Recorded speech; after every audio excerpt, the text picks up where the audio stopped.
Welcome to Quiet Chronicles. Tonight the subject is Greek mythology, not a selection of its stories, but the whole of it, told in the order it always wanted to be told, from the first moment anything existed at all, through the long centuries of gods and titans and heroes and the quieter world they eventually left behind. It is a long telling, and there is no need to stay awake for any particular part of it. Whatever you hear is enough. The day has been full of small things, not the large decisions, those are easier to set down, but the minor ones, the ones that accumulate through the hours without announcing themselves. Small adjustments, small responses, small anticipations of things not yet arrived. They do not weigh much individually. Together they leave a faint hum in the body that persists even after everything is done, a low-level readiness for the next thing, even when the next thing is only sleep. There is nothing left to respond to tonight.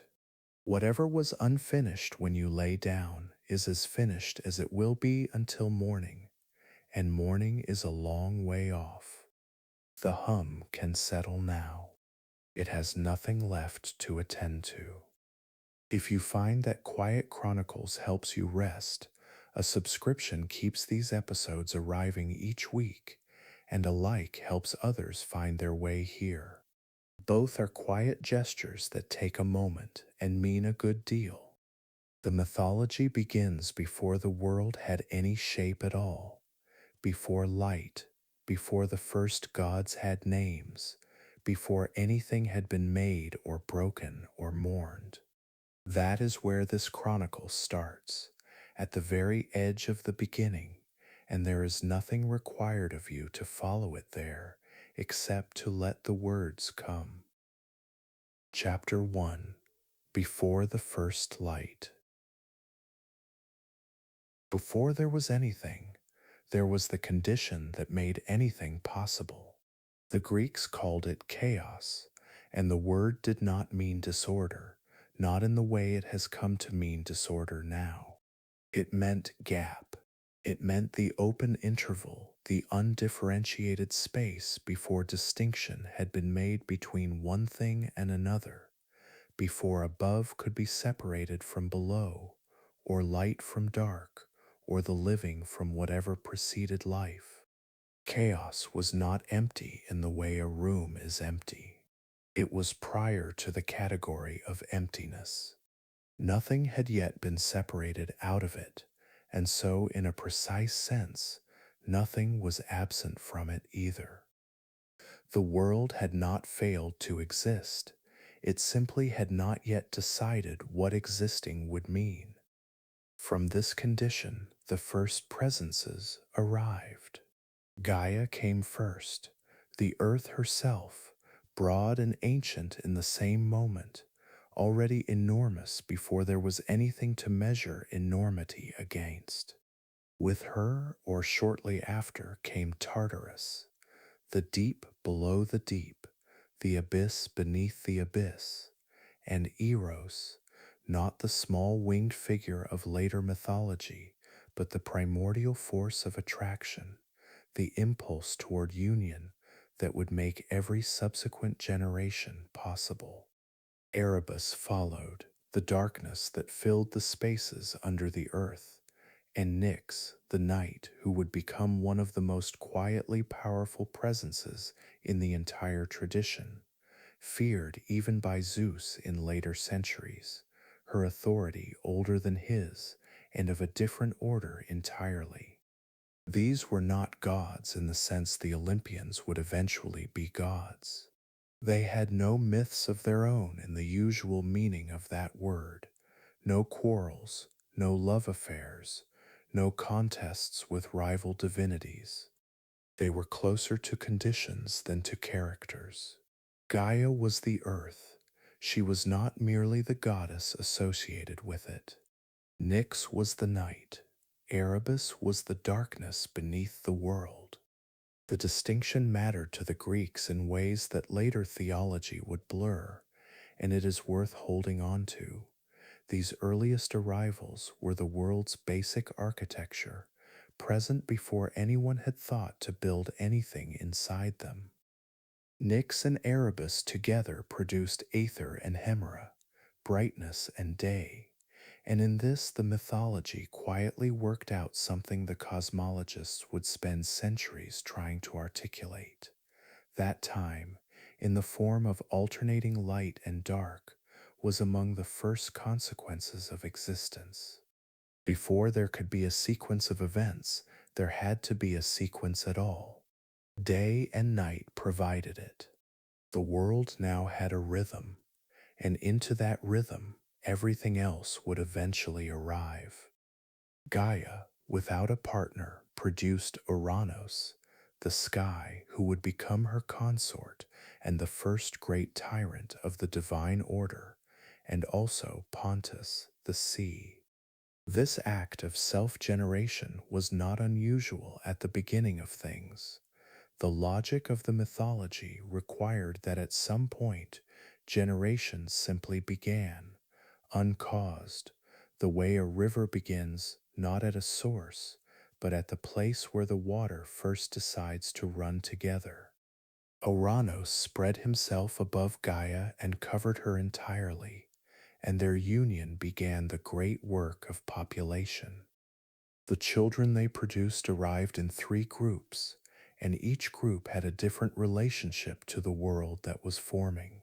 First came the 12 Titans, Oceanus and Tethys, who held the river that encircled the earth, Hyperion and Thea, who governed the lights of the sky, Coeus and Phoebe, Cronus, who would become Kronos, the youngest and most dangerous, Rhea, Themis, the order of things, Mnemosyne, memory itself, and Iapetus.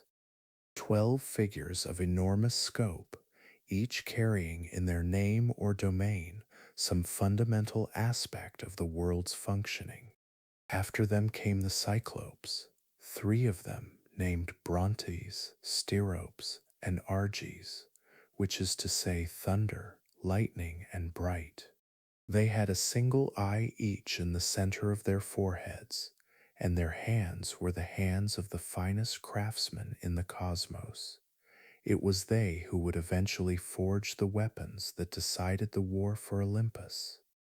Last came the Hecatoncheires, Cotys, Briareos, and Gyges, each with 50 heads and 100 hands, beings of such scale that the mind tends to skip past the number rather than actually contemplate it.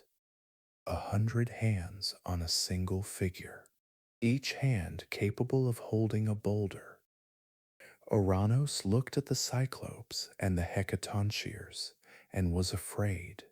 This is the first fear in the mythology, and it set a pattern that would take 3 divine generations to break.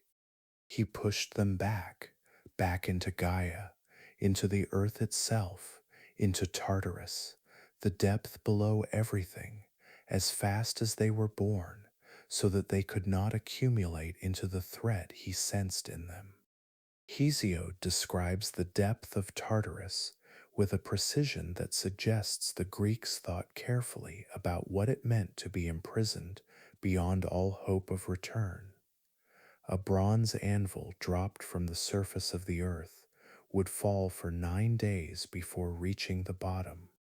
The Hecatoncheires and Cyclopes were held there, inside the earth, inside Gaia, and Gaia held them because she had no choice, and the weight of them inside her was a pain that did not diminish.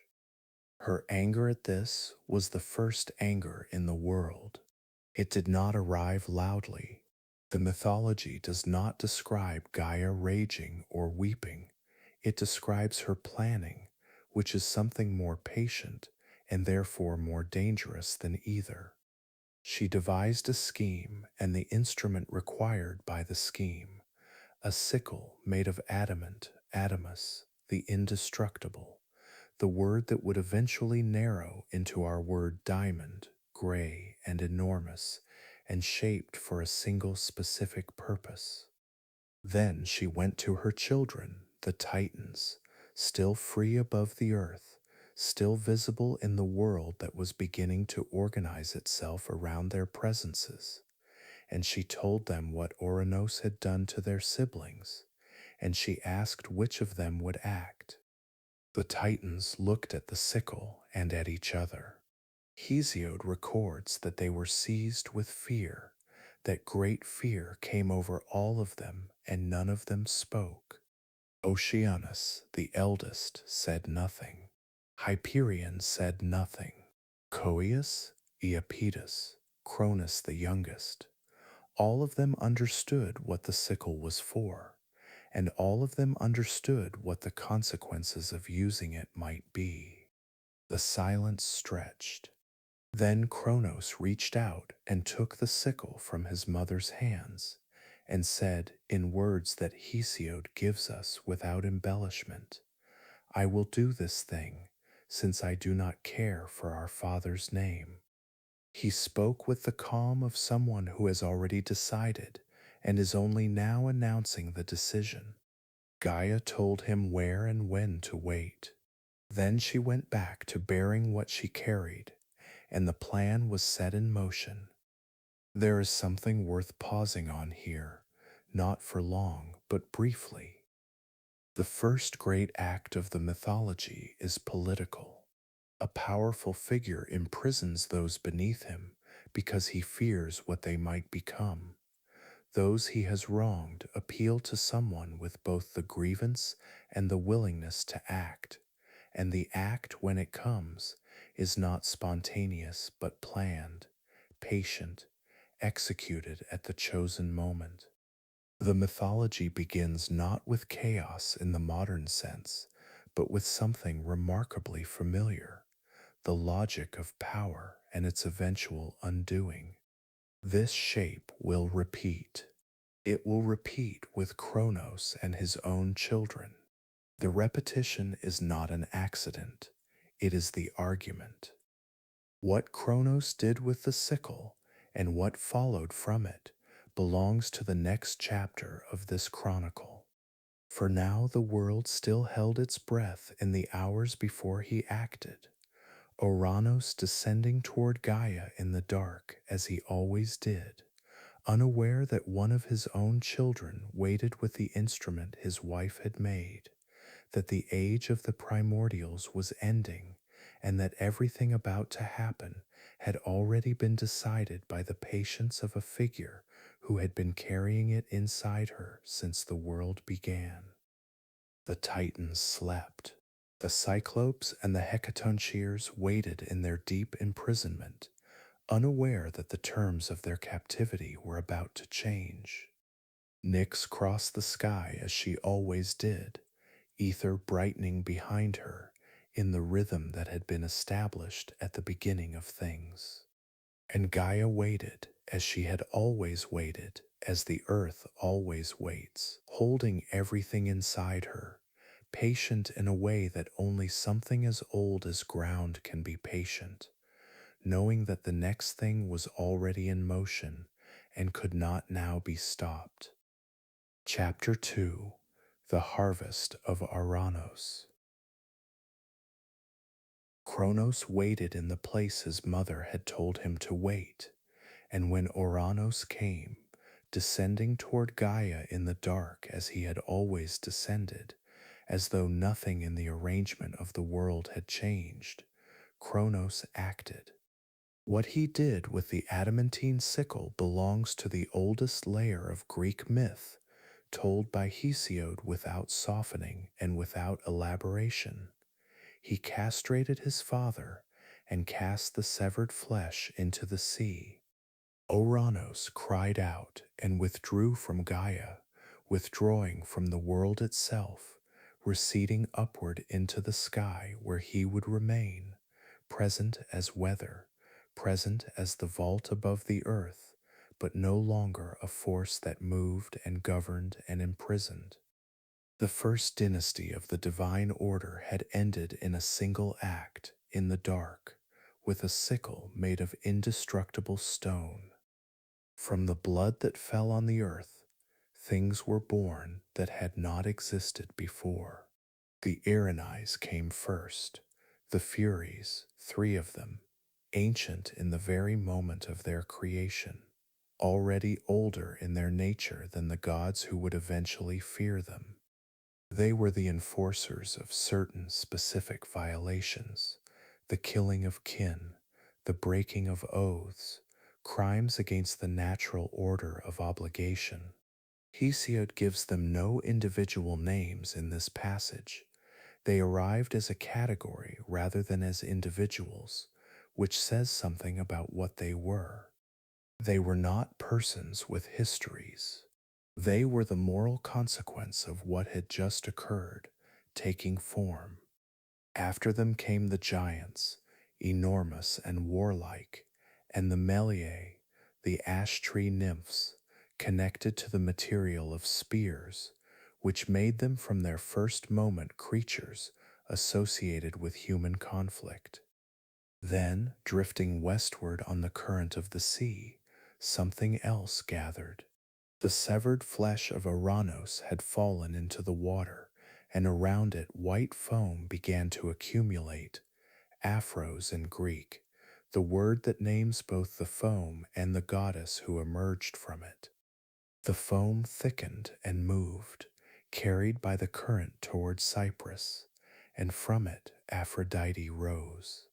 Hesiod describes her arrival in terms that have the quality of careful observation rather than invention. She was carried first to Cythera, then came ashore at Cyprus, and where her feet touched the earth, grass grew beneath them. She was accompanied by Eros, not the primordial Eros who had existed at the beginning of things, but a new one, the winged figure of desire and pursuit who would become her constant companion, and by Hemeros, longing. She arrived fully herself, in possession of all the gifts and powers that would define her across the entire tradition. There was no infancy, no development. She stepped out of the sea already complete, which is perhaps the most accurate thing the mythology ever said about the nature of desire. Ouranos, withdrawing into the sky, spoke once before he went. He addressed Kronos directly, and what he said was a prophecy rather than a curse, though the distinction mattered less than it might seem. As you have done to me, he said, so shall be done to you. His own children would overthrow him. The pattern he had just enacted, son against father, generation against generation, was not ending with him. It was beginning. He spoke this as information, or perhaps as comfort, the bitter comfort of knowing that what had been done to him would eventually be answered, and then he receded, and his active presence in the mythology was finished. Kronos took his place as the ruler of the cosmos. He was the youngest of the Titans. Hesiod is consistent on this, and his ascension reorganized the divine order along lines that the world would follow for an entire age. He took his sister Rhea as his consort, and together they became the presiding pair of the Titan order, the figures around whom the other 11 Titans arranged themselves in their various domains. Oceanus continued to circle the earth with his great river. Hyperion and Thea continued to govern the lights of the sky. Themis continued to hold the order of things. Mnemosyne the substance of memory. The Titan age was not a disordered time. It was a complete world, coherent and vast, the world that the gold race of humans would inhabit in genuine ease. But Ouranos's words had entered Kronos the way prophetic words always enter the powerful, not as information that could be weighed and set aside, but as a fear that installed itself and grew in the dark. Kronos was now the ruler of everything visible, and the thing he feared most was what was not yet visible, the children who would come, the generation that would do to him what he had done to his father. He could feel the logic of it. He understood it from the inside, having lived it. And the response he arrived at was the same response Ouranos had arrived at before him, which is the thing the mythology is quietly insisting upon, that the instinct of power, when threatened by succession, is always to consume. Rhea bore him 5 children, one after another, and Cronos swallowed each one whole. Hestia came first, goddess of the hearth, oldest of the Olympians, the first swallowed and therefore the last released, though the logic of that reversal would not become clear for some time. Then Demeter, then Hera, then Hades, then Poseidon. 5 children, 5 divine natures, held inside their father in a darkness deeper than Tartarus, because at least Tartarus had a bottom. Rhea went through 5 pregnancies and 5 bereavements, each one the same, each one no easier for repetition. The mythology does not dwell on what she felt, but it does not need to. The act has its own clarity. She bore the loss 5 times. With the 6th pregnancy, she went to her parents, to Gaia and Uranus, to the very figures whose conflict had set the entire sequence in motion, and asked how she might save this child. They told her, "Go to Crete." They told her the name of the child who was coming, and they told her what that child would eventually do, which was everything. Rhea traveled to Crete and gave birth in secret. Some accounts say in a cave on Mount Ida, others on Mount Dicte, the island holding multiple claims to this particular honor. And when the infant had been placed in the care of those who would tend him, she wrapped a stone in swaddling cloths and returned to Kronos. She handed him the bundle. He took it without looking closely, which may be the most significant detail in the entire episode, that the ruler of the cosmos swallowed a stone instead of his son because he did not look, and that was the end of it. The stone descended into the same interior darkness where 5 gods already waited. Kronos felt nothing unusual. He returned to ruling, satisfied that the succession was managed, that the prophecy had been forestalled. On Crete, meanwhile, the infant Zeus cried in the cave, and the Curetes, divine young men who served as the child's protectors, beat their bronze shields together loudly whenever he wept, so that the sound of metal on metal would travel further than the sound of an infant's voice, and Kronos would hear nothing. The child was fed on honey and on the milk of the goat Amalthea, raised in the cave on the island that the sea separated from his father's knowledge. He grew. The mythology compresses this growing. Gods develop differently than mortals. Time moves through them at different rates, but the result of the growing was a figure of considerable power and, more importantly, of considerable intelligence. It was the intelligence that mattered. Kronos had strength. The entire Titan order had strength. What the next age required was something else, and in time, a figure came to Zeus on Crete who carried the means of what came next. The Titaness Metis, whose name meant counsel, craft, the particular kind of intelligence that finds a way through rather than over, brought Zeus an herb. The herb, when taken, would act as an emetic powerful enough to work even on divine physiology, even on the interior of the ruler of the cosmos. Metis had worked out the details. She had thought it through. The plan was straightforward in outline and required only the nerve to execute it. Zeus would go to his father and give him the herb concealed in something Cronos would drink, and Cronos would expel what he had swallowed. What Cronos expelled, he expelled in reverse order of swallowing. Poseidon first, then Hades, then Hera, then Demeter, then Hestia, emerging last because she had gone in first. 5 Olympians, born a second time into the light, older now than they had been at their first birth, in the way that anything kept in darkness grows older faster than things kept in the sun.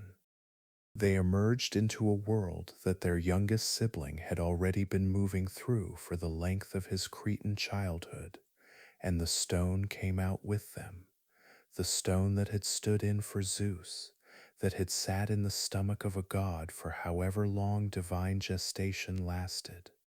Cronos looked at what he had expelled and understood, and Orionos's prophecy ceased to be a future event and became the present one.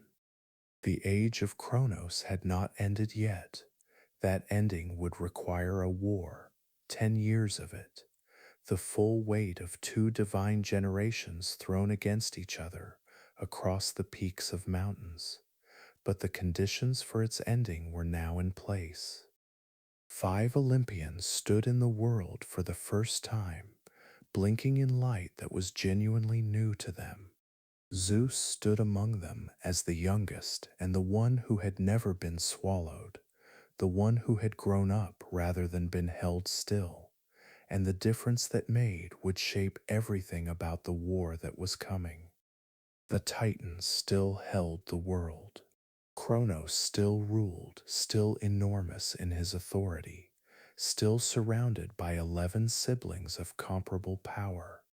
But a stone had been swallowed in place of a god, and gods had been regurgitated into the light, and the sun the prophecy had promised was already on Crete looking across the sea toward the mainland, toward the mountain his father held, toward the war that both of them now understood was inevitable. Ouranos's words had arrived. The patience required to wait for them had run out. Chapter 3: The Age of Cronos. The world that Cronos inherited from his father was not a broken world. That is worth establishing before anything else, because the mythology can give the impression that the Titan Age was simply a waiting period, a dark interval between the primordials and the Olympians, something to be endured rather than inhabited. It was not. The Titans organized the cosmos along lines of genuine coherence, distributing its domains among themselves with a thoroughness that the Olympians would later inherit rather than replace. Oceanus encircled the earth with his great river, the boundary between the known world and whatever lay beyond it. Hyperion and his wife Thea governed the lights of the sky. Their children were Helios the sun, Selene the moon, and Eos the dawn, 3 figures so fundamental to daily experience that even after the Titans fell, their children continued their work without interruption, because the sun could not simply stop rising on account of a war among gods. Themis held the order of things, not laws in the human sense, but the deeper regularity that made seasons follow one another and obligations carry weight. Mnemosyne was memory, which meant she was also the precondition of everything that memory makes possible: history, identity, the ability to learn from what had happened before. Cronos presided over all of this from a position of absolute authority, and the age he governed was remembered afterward by the poets who came long after it had ended with a genuine ache of nostalgia. The gold race of humans lived under Cronos. They did not labor for their food. The earth produced it without being asked. They did not grow old in the way that Iron Age humans grew old, the grinding diminishment, the body turning against itself by degrees. They lived long and died. When they died, the way a man falls into sleep, without resistance, without the long approach of suffering. The gap between divine and mortal existence was narrower then, the mythology suggests, and what narrowed it was ease. Ease was the defining quality of the Gold Age, and it was an ease so complete that the humans who inhabited it may not have recognized it as a condition, the way a person breathing clean air does not think about breathing.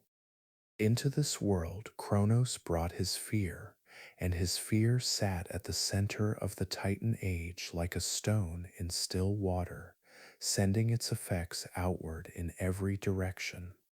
He ruled magnificently and he swallowed his children, and these two facts coexisted without apparent contradiction for the length of an age, because gods can sustain contradictions that would destroy a mortal life in a season. The five children, Hestia, Demeter, Hera, Hades, Poseidon, waited in an interior dark that the mythology does not describe in detail, which is its own kind of description. Some things are left blank because the blank is more accurate than any image would be. Rhea bore each loss and said nothing useful until the sixth pregnancy, when she said everything.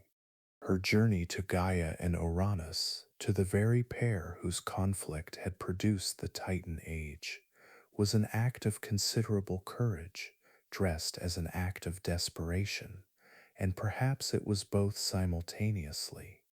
What Gaia and Uranus told her was not only where to go and what to do, they told her the name of the child she carried and what that child would accomplish, which meant Rhea made her deception in full knowledge of its consequences. She was not simply saving an infant. She was setting in motion the end of her husband's age. She went to Crete. The island's claim on this particular moment in divine history is ancient and insistent. Multiple sites on Crete maintained into the historical era that Zeus had been born there, had been hidden there, had grown from infant to god within their particular cave or on their particular mountain. Mount Ida and Mount Dicte both held the tradition, and the Cretans were not troubled by the multiplicity. The birth had happened on their island. The precise location was a matter for local pride rather than theological precision.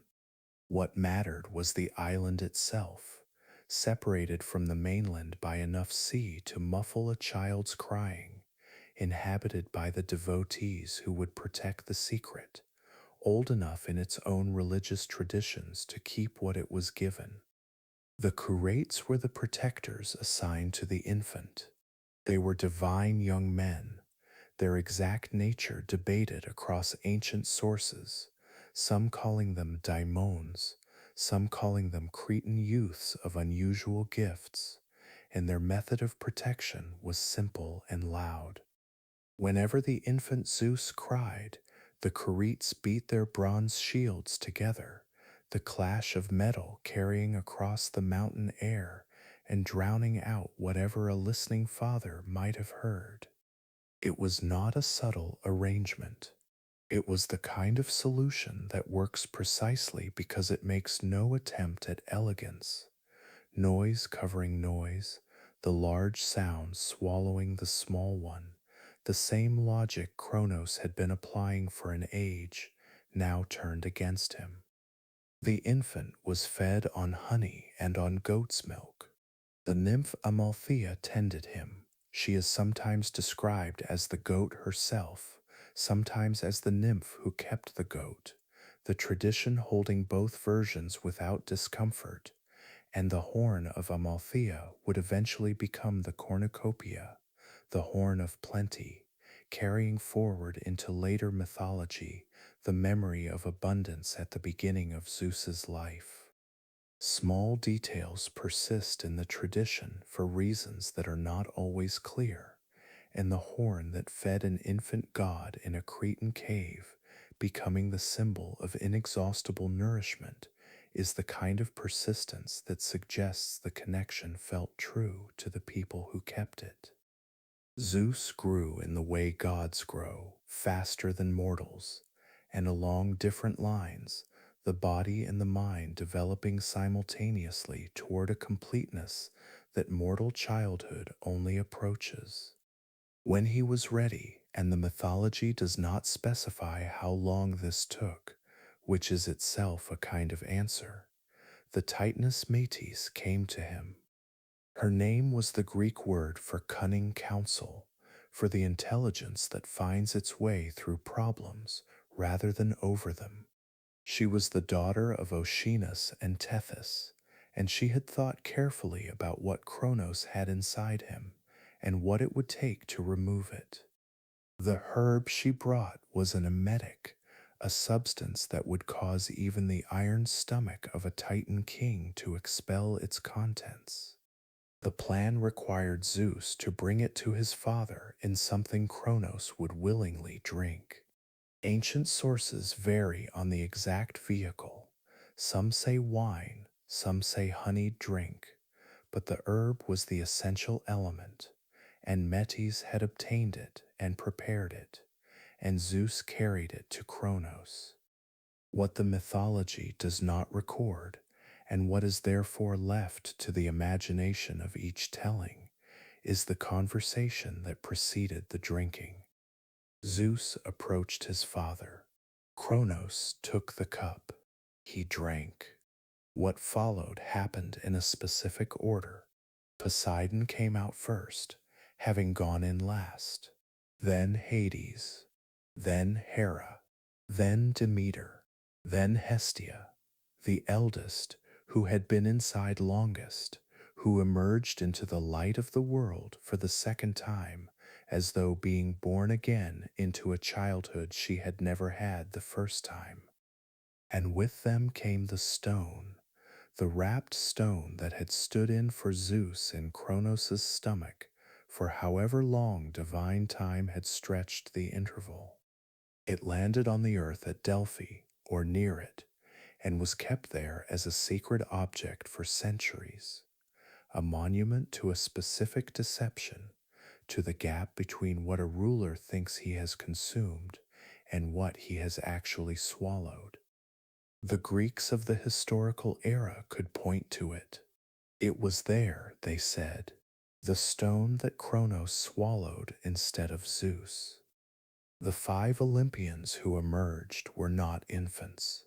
They were not stunned or diminished. The mythology gives them no adjustment period, no gradual return to the capacities they had been denied. They were themselves, fully and completely themselves, the moment they stood in the open air, as though the time inside had been a pause rather than a deprivation. Hestia, goddess of the hearth, moved toward the center of things immediately. Her domain was stability, and she inhabited it without transition. Demeter's concerns were with the earth's growing things, and the earth was there, continuing its work.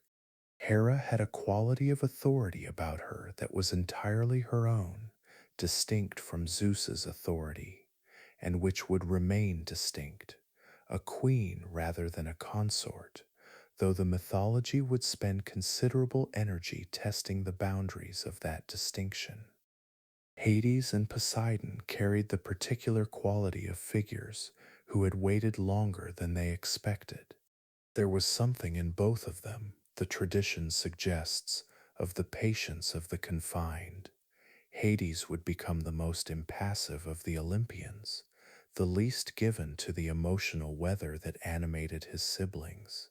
Poseidon would become the most restless, the least satisfied, as though the confinement had produced in him a permanent dissatisfaction with whatever arrangement he found himself in. These are not things the mythology states directly. They are things it demonstrates over and over in the behavior of both figures across the long centuries of stories that followed. Kronos understood immediately what had happened in the way that rulers always understand the thing they were trying to prevent in the moment it arrives. The stone on the ground told him everything. The five figures standing in the light told him the rest. The war that both sides had known was coming was now simply the thing that was happening, and the preparation for it, the gathering of allies, the choosing of positions, the arrangement of forces, began at once. Zeus returned to Crete briefly and then moved toward the mainland, toward Olympus, toward the mountain that would give the new divine order its name and its geography. The Titans held Mount Othrys. The contest between those two peaks would last 10 years, and the world during those 10 years held its breath in the way that worlds hold their breath during the wars of gods, continuing to function, the sun still rising and setting, Oceanus still encircling the earth, the Gold Age humans still living their easy lives somewhere at the margins of a conflict they could not have comprehended, while the fundamental structure of everything was decided on the heights above them. The age of Kronos was ending.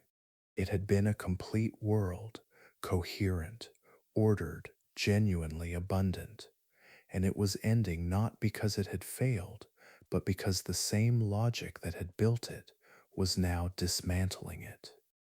The fear of succession, which had driven Kronos to swallow his children, had produced the conditions that made succession inevitable. On Crete, the plan had worked. On the mainland, the consequences of the plan were only beginning to arrive. The war in heaven was not yet won, but Zeus had five siblings now, and Metis's counsel, and the knowledge that his father had looked at a stone wrapped in cloth and seen a god, which told him something essential about the limits of even the most powerful fear.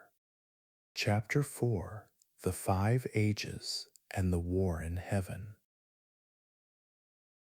Hesiod, the poet who gave the Greeks their most systematic account of how the world had been arranged and then rearranged, understood that the Titanomachy was not only a war between divine generations, it was the event that separated one kind of world from another, and to understand what it separated required understanding what the world had been before it, which meant understanding the races of humanity that had lived through the ages preceding the Olympian order.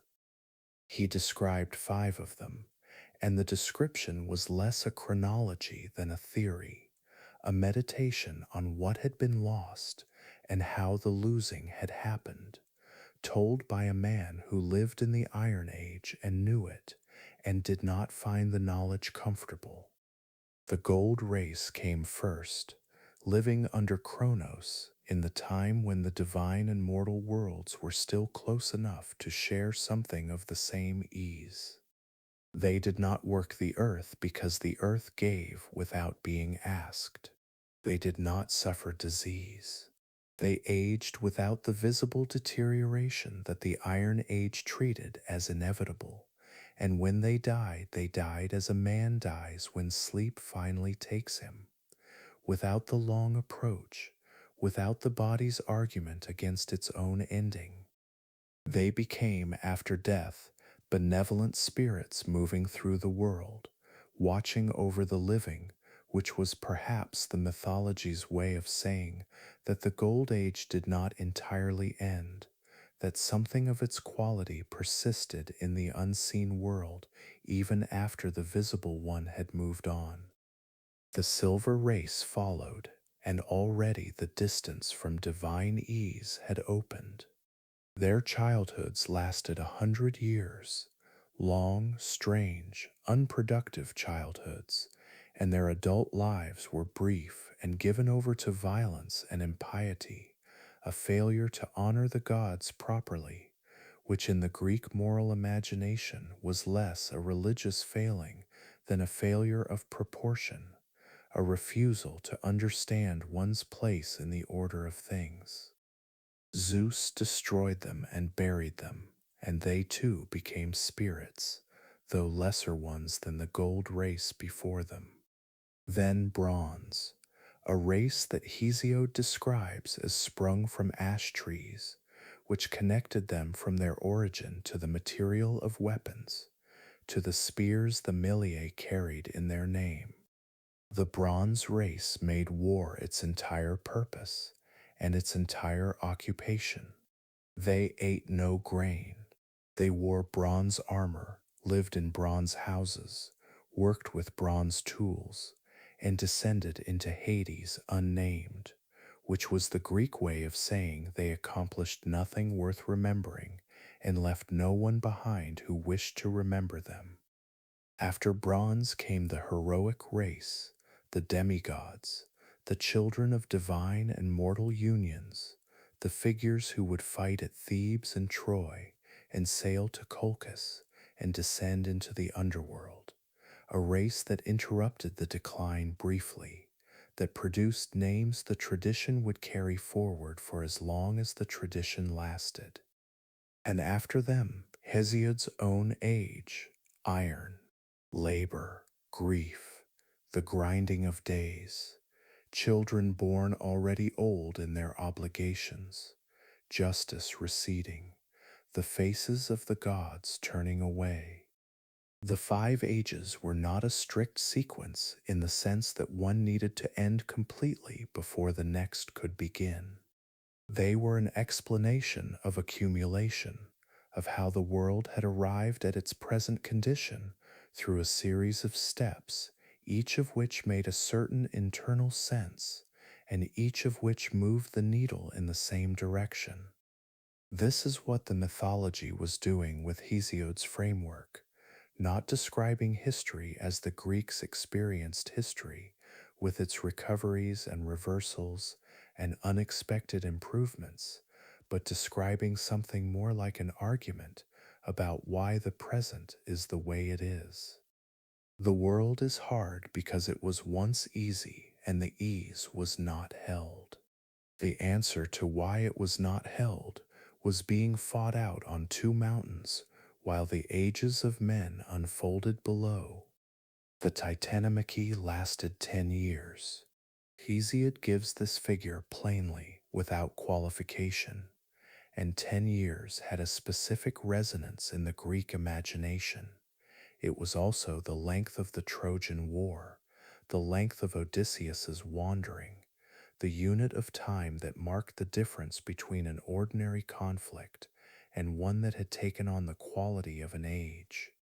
10 years meant long enough to be defining, long enough that those who began it were different figures by the time it ended, long enough that the world on the other side of it would not resemble the world that had preceded it. The Titans held Mount Othrys in Thessaly. The Olympians held Mount Olympus, further north, the highest peak in the Greek world at nearly 10,000 feet, its upper reaches genuinely hidden in cloud for much of the year, which gave it the quality of a place that existed at the boundary between the visible and invisible worlds. Between these two positions, the war moved and stalled and moved again, neither side able to break the other, the divine strength on both sides so evenly matched that 10 years passed without a resolution, which meant the resolution, when it came, would have to arrive from somewhere outside the equilibrium. It came from Gaia again. It was Gaia who told Zeus, as she had told Kronos before him, as she seemed to tell each new generation the secret that would allow it to overcome the last, that the imprisoned ones held the key. The Cyclopes and the Hecatoncheires were still in Tartarus, where Arinos had put them, and Kronos had left them, sealed in the deepest imprisonment the cosmos contained. Zeus went down to release them. The journey to Tartarus is not described in detail in Hesiod. What is described is its result. The Cyclopes, freed after an imprisonment that had lasted from before the Titan age through its entire duration, gave Zeus what they had always been capable of making, the thunderbolt.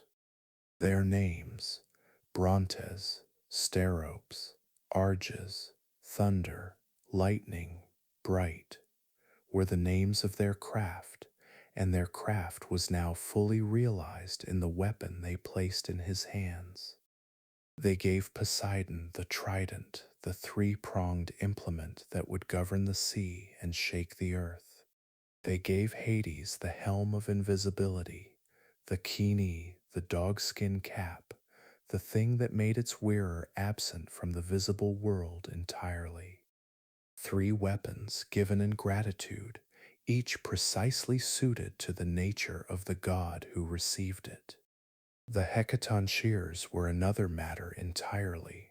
Cottus, Briareos, and Gyges, three beings of 50 heads and 100 hands each, entered the battle on the Olympian side, and the battle changed. The mathematics of it shifted in a way that Titan's strength could not answer.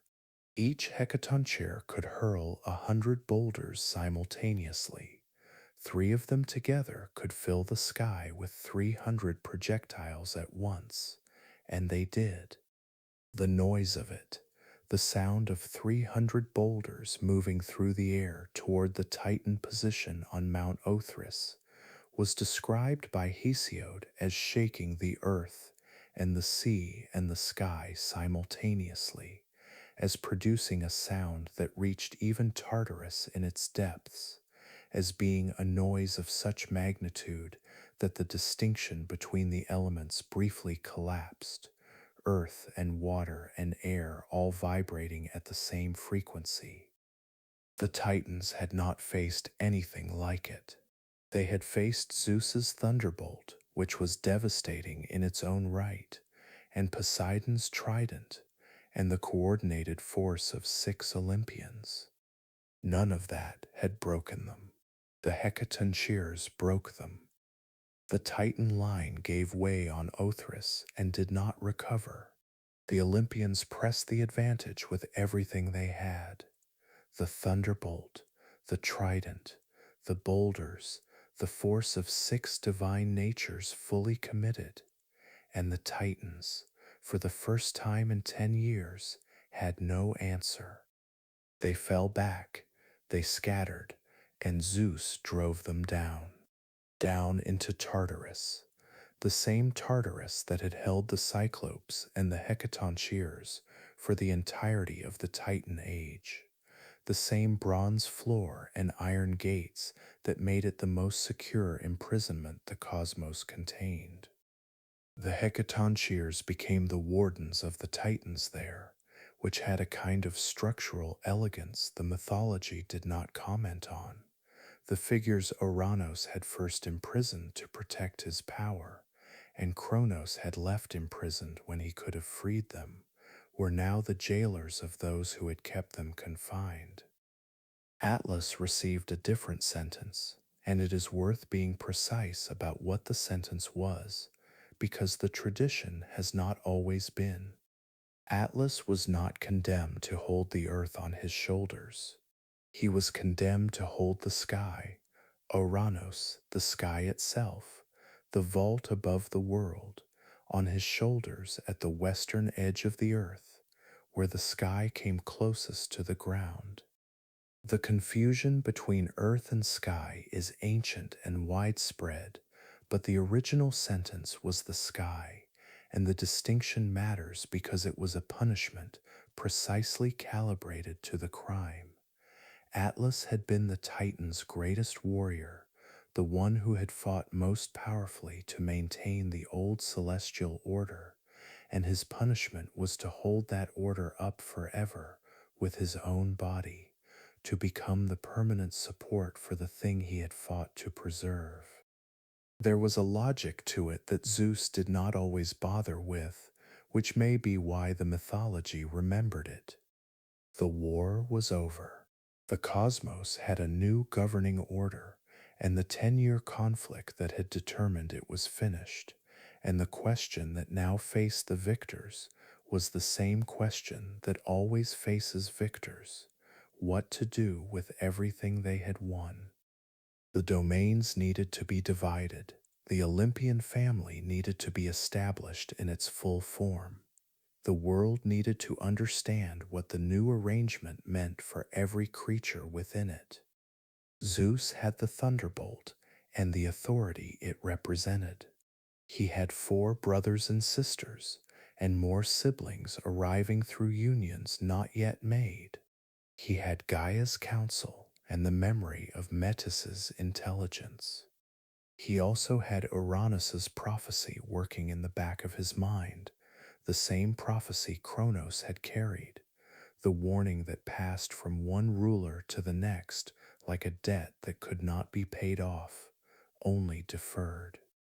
A son would surpass his father. The pattern would repeat. Zeus knew this, and knowing it, he would have to decide what to do with the knowledge, whether to respond the way his father and grandfather had responded, or whether to find some third option that neither of them had managed to locate. The answer he arrived at would define the Olympian age before a single Olympian had yet been born from his own line. But that resolution and the family it produced and the shape of the world they made together belongs to the chapter that follows this one, in which the mind of Zeus, his intelligence, his caution, his remarkable capacity for finding solutions that were simultaneously clever and catastrophic, comes fully into view for the first time. Chapter 5: The Mind of Zeus. Every ruler who comes to power through the overthrow of a predecessor inherits 2 things simultaneously: the authority of the position and the anxiety that attaches to it. Zeus had both, and he was intelligent enough to understand that the anxiety was not irrational. Ouranos had imprisoned his children because he feared succession. Kronos had swallowed his children because he feared succession. Both of them had been right to fear it. The succession had come, in each case exactly as feared, and the prophecy that had passed from Ouranos to Kronos now resided with Zeus, who was the son that prophecy had predicted, and therefore understood from his own existence that it was not empty. A son of his would surpass him. The pattern would continue unless something interrupted it. What Zeus did with this knowledge was the thing that distinguished him from the 2 rulers who had preceded him, and the distinction was not moral so much as strategic. Ouranos had tried to prevent the next generation by eliminating it. Kronos had tried the same. Both had failed because the method itself contained the failure. The imprisoned or swallowed generation accumulated its grievance in the dark and emerged with it intact.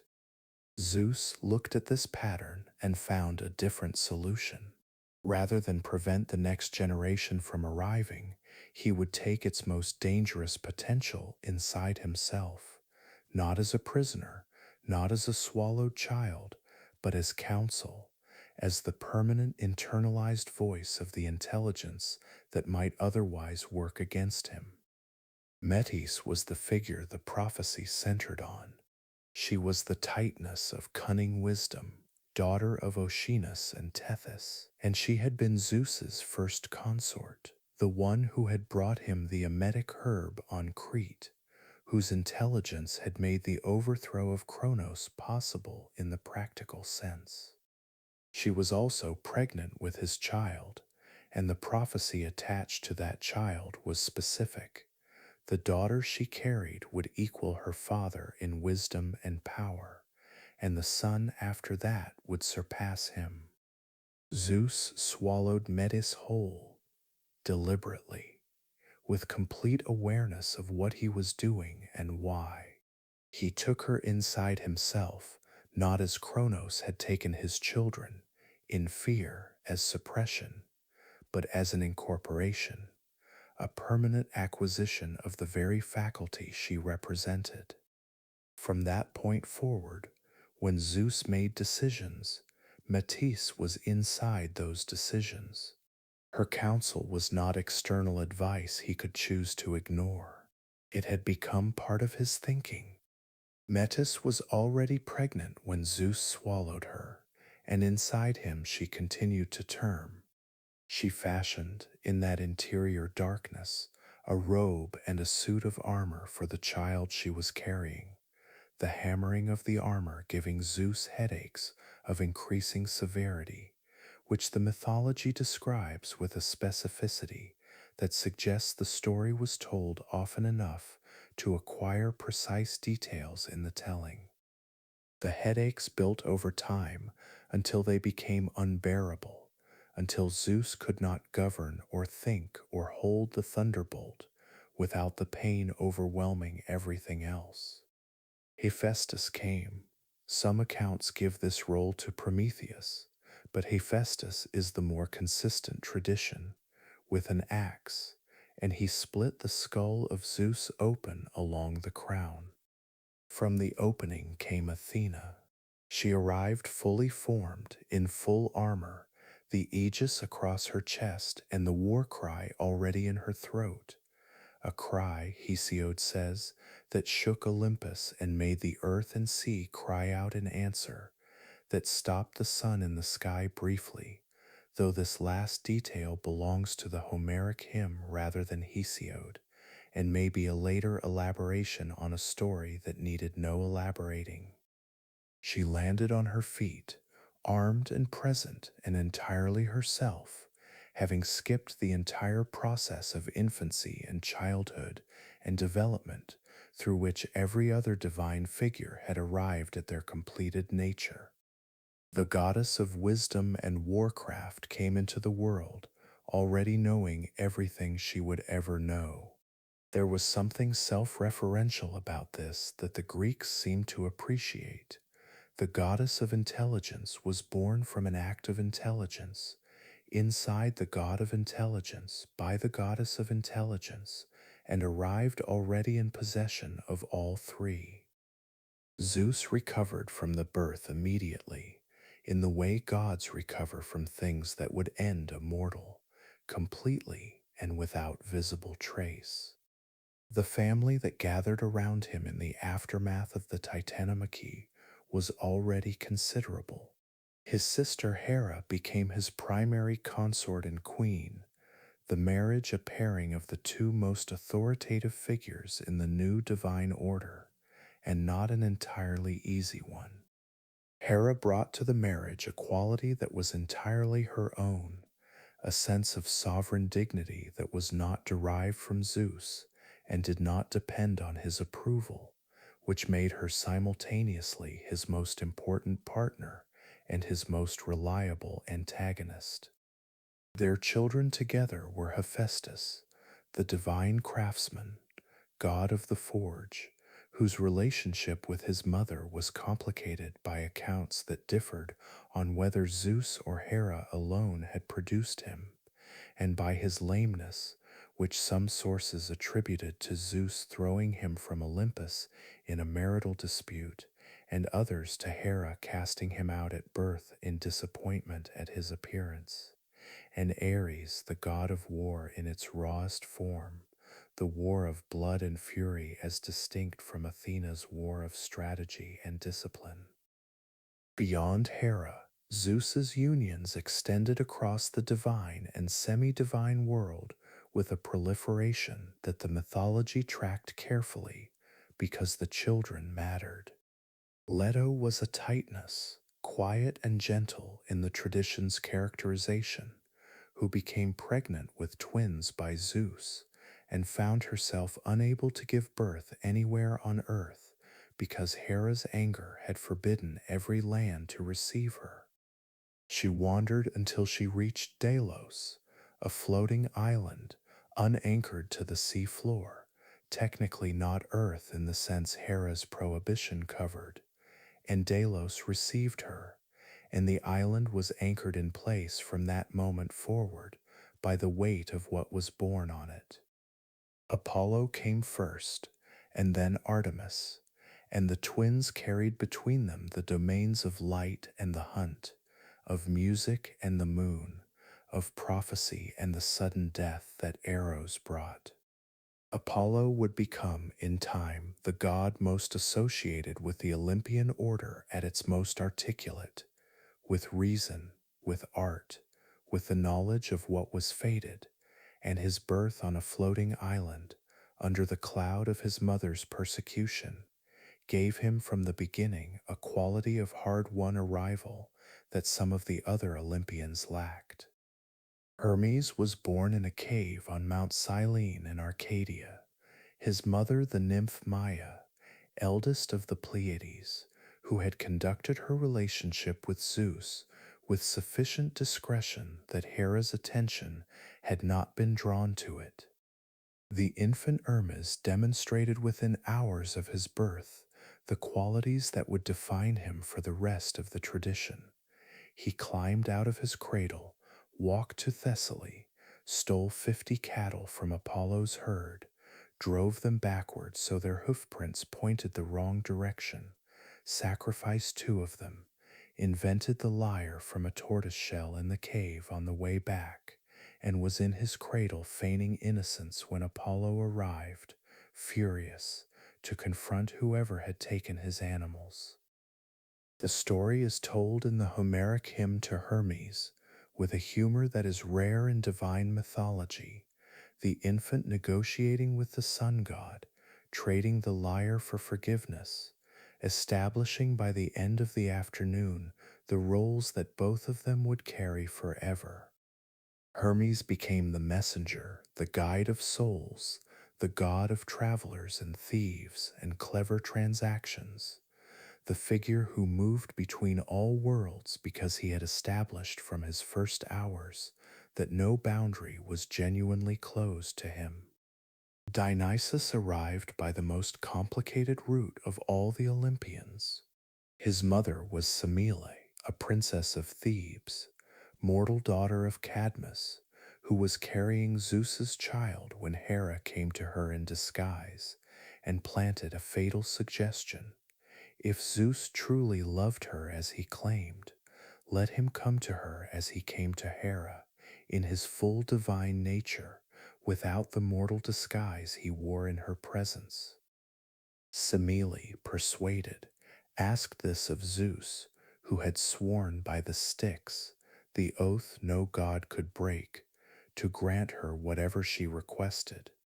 He came to her in his full nature, armed with the thunderbolt, attended by the lightning that was his essential self, and Semele was destroyed by it immediately, consumed by the divine fire that no mortal body could contain. Zeus caught the child she was carrying before it was lost. The infant was not yet viable, not yet at term, and sewed it into his own thigh, carrying the pregnancy to completion inside his own body. Dionysus was born from the thigh of Zeus, which gave him a second birth to stand beside his first, and the doubled origin, mortal mother, divine father, first destroyed and then preserved, produced a god whose nature was doubled throughout, divine and mortal, Olympian and outsider, the god of wine and ecstasy who was also the god of what lies beneath civilization's surface. The Olympian family was assembling itself, one birth at a time, each god arriving with a domain and a set of relationships already structured by the conditions of their arrival. Hephaestus at his forge on Lemnos, or beneath a volcano, depending on the account. Ares on his Thracian plains. Athena already the patron of the city that would bear her name. Apollo at Delphi, where the most important oracle in the Greek world would speak his answers to mortal questions for centuries. Artemis in her forests, attended by her nymphs, holding a chastity that was less a personal preference than a condition of her power. Hermes everywhere and nowhere in particular, moving between domains with the easy confidence of someone who had established before his first day was finished that all roads were his. And Zeus presided over all of it, over Olympus, over the division of the realms, over the family that was still arranging itself around him, with Matisse's counsel now permanently inside his decisions, and the thunderbolt in his hand, and the prophecy still running in the background of everything he thought. He had solved the succession problem differently than his predecessors, and the solution was holding, and the world the Olympians were building was taking on the shape it would keep for the age of heroes and beyond. But the family he had assembled was not a tranquil one. Hera's resentment of his other unions ran through every chapter of the mythology that followed. Poseidon's ambition for greater authority than the sea realm offered never fully settled. Hephaestus carried the memory of being thrown or cast out into every piece of work his extraordinary hands produced. The Olympian order was established, and it was magnificent, and it was contested from within by the same figures who constituted it, which was perhaps the most human thing about it, and perhaps why it lasted as long as it did in the imagination of the people who made it. A family without conflict is a family without history. The gods of Olympus had both in abundance, and the world they governed was about to produce the figures, the heroes, the demigods, the mortal children of divine unions, who would carry that history forward into its most consequential chapters. How the realms were divided among the brothers, and what those divisions produced in the way of contest and grief and seasonal consequence, is where the chronicle moves next. Chapter 6: The Shape of Olympus. Three brothers drew lots for the dominion of the world, and the world was divided accordingly. Zeus took the sky and the sovereignty that came with it. The thunderbolt already in his hand made this less a matter of chance than the lottery suggested, since authority has a way of finding the figure already holding the instrument of authority. Poseidon took the sea, the vast encircling water that bordered every land the Greeks knew and extended beyond into distances no ship had mapped. Hades took the underworld, the realm below the earth, where the dead went and nothing returned from without assistance. The earth itself and Olympus were declared common ground, belonging to all three and therefore governed by the eldest, which meant Zeus, which meant the lottery had distributed everything except the question of precedence, and precedence had never really been in question. Poseidon accepted his realm and never entirely accepted it. The sea was enormous and powerful and genuinely his. No other god commanded it. No other deity could raise or calm the waters that surrounded every piece of land the mortal world inhabited. But it was also bounded, and Poseidon was not a figure who found boundaries comfortable. He wanted Athens. He wanted Corinth. He wanted Argos. He wanted, in some persistent and inarticulate way, the recognition that his power was not secondary to his brothers, simply because it was exercised in a different element. This restlessness ran beneath the surface of the mythology, the way his domain ran beneath the surface of the world, always present, occasionally erupting, the source of earthquakes and sudden storms, and the kind of divine interference in mortal affairs that arrived without warning and withdrew just as abruptly. The sea god was the most temperamental of the three brothers, which was either the cause or the consequence of his domain, and the mythology never quite settled which. Hades took the underworld and became it, in the way that some rulers become so identified with their domain that the domain and the figure blur into each other. His name, in time, was applied to the place itself. The Greeks could speak of Hades meaning the god, or Hades meaning the realm, and the ambiguity was not a confusion, but a recognition. He was impassive where Poseidon was restless, patient where Zeus was active, the most settled of the three brothers and perhaps the most powerful in a certain sense, since every mortal life eventually arrived in his keeping. He did not come to Olympus often. He had no need of the light. The realm he governed was a complete world, fully articulated, with its own geography and its own logic. 5 rivers ran through it. The Styx was the boundary river, the one that separated the living world from the dead, whose waters were used for the most binding oaths in the divine order.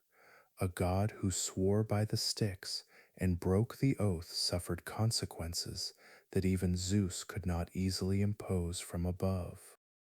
The Acheron was the river of woe, across which Charon ferried the newly dead. He required payment, a coin placed in the mouth or on the eyes of the dead by those who prepared the body for burial, and the shades who arrived without one wandered the near bank for 100 years before he would carry them across. The Lethe was the river of forgetting, whose waters the dead drank to release the memory of their lives before moving into whatever came next. The Phlegethon was fire, a river of flame running through the underworld's geography with the same matter-of-fact presence as the others. The Cocytus was lamentation, its name carrying the sound of it. Beyond the rivers, the underworld divided its inhabitants according to the lives they had lived. The Elysian fields held the genuinely blessed, the heroes, the righteous, those whom the gods had favored, in a place of perpetual mild ease, the gold age's quality preserved in death for those who had earned it. The asphodel meadows held the ordinary dead, the majority, those who had lived neither remarkably well nor remarkably badly, moving through their afterlife in a kind of gray persistence, not suffering, not flourishing, simply continuing in the attenuated form that death allowed. Tartarus held the punished, the figures whose crimes against the divine order had been specific and enormous. Tantalus and Sisyphus and Ixion and the others, each assigned a punishment precisely calibrated to the nature of the transgression. The Isles of the Blessed were a separate destination for the truly exceptional, those who had achieved Elysium 3 times over in successive lives, a place further and quieter than Elysium itself. Cerberus guarded the gate, the 3-headed dog, or 50-headed in some accounts, whose function was not to keep the living out, but to keep the dead in. Shades who tried to return found him as impassable in that direction as he was in the other. Hecate moved through the underworld with the freedom that belonged to her as a goddess of the in-between places, crossroads, thresholds, the margins between one state and another, and her torches lit the passages that other lights did not reach.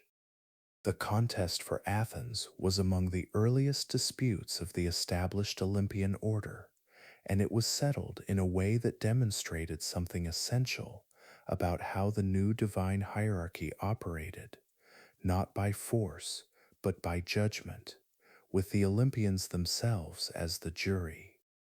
Poseidon came to the Acropolis first and struck the bare rock with his trident. Where the prongs hit, a spring rose, salt water surging up through the limestone, cold and strong and genuinely impressive as a demonstration of divine power.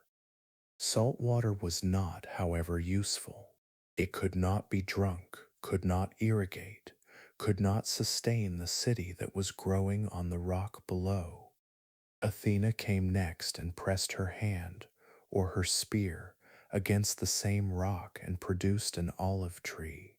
The tree grew slowly, as olive trees do, and it offered oil for cooking and light and preservation, wood for building and burning, fruit for eating, shade for the living. The gods voted. Athena won by a single vote, Hera casting for Athena in the version where Hera's vote decided it, the queen of the gods choosing practical wisdom over her husband's brother's dramatic gesture.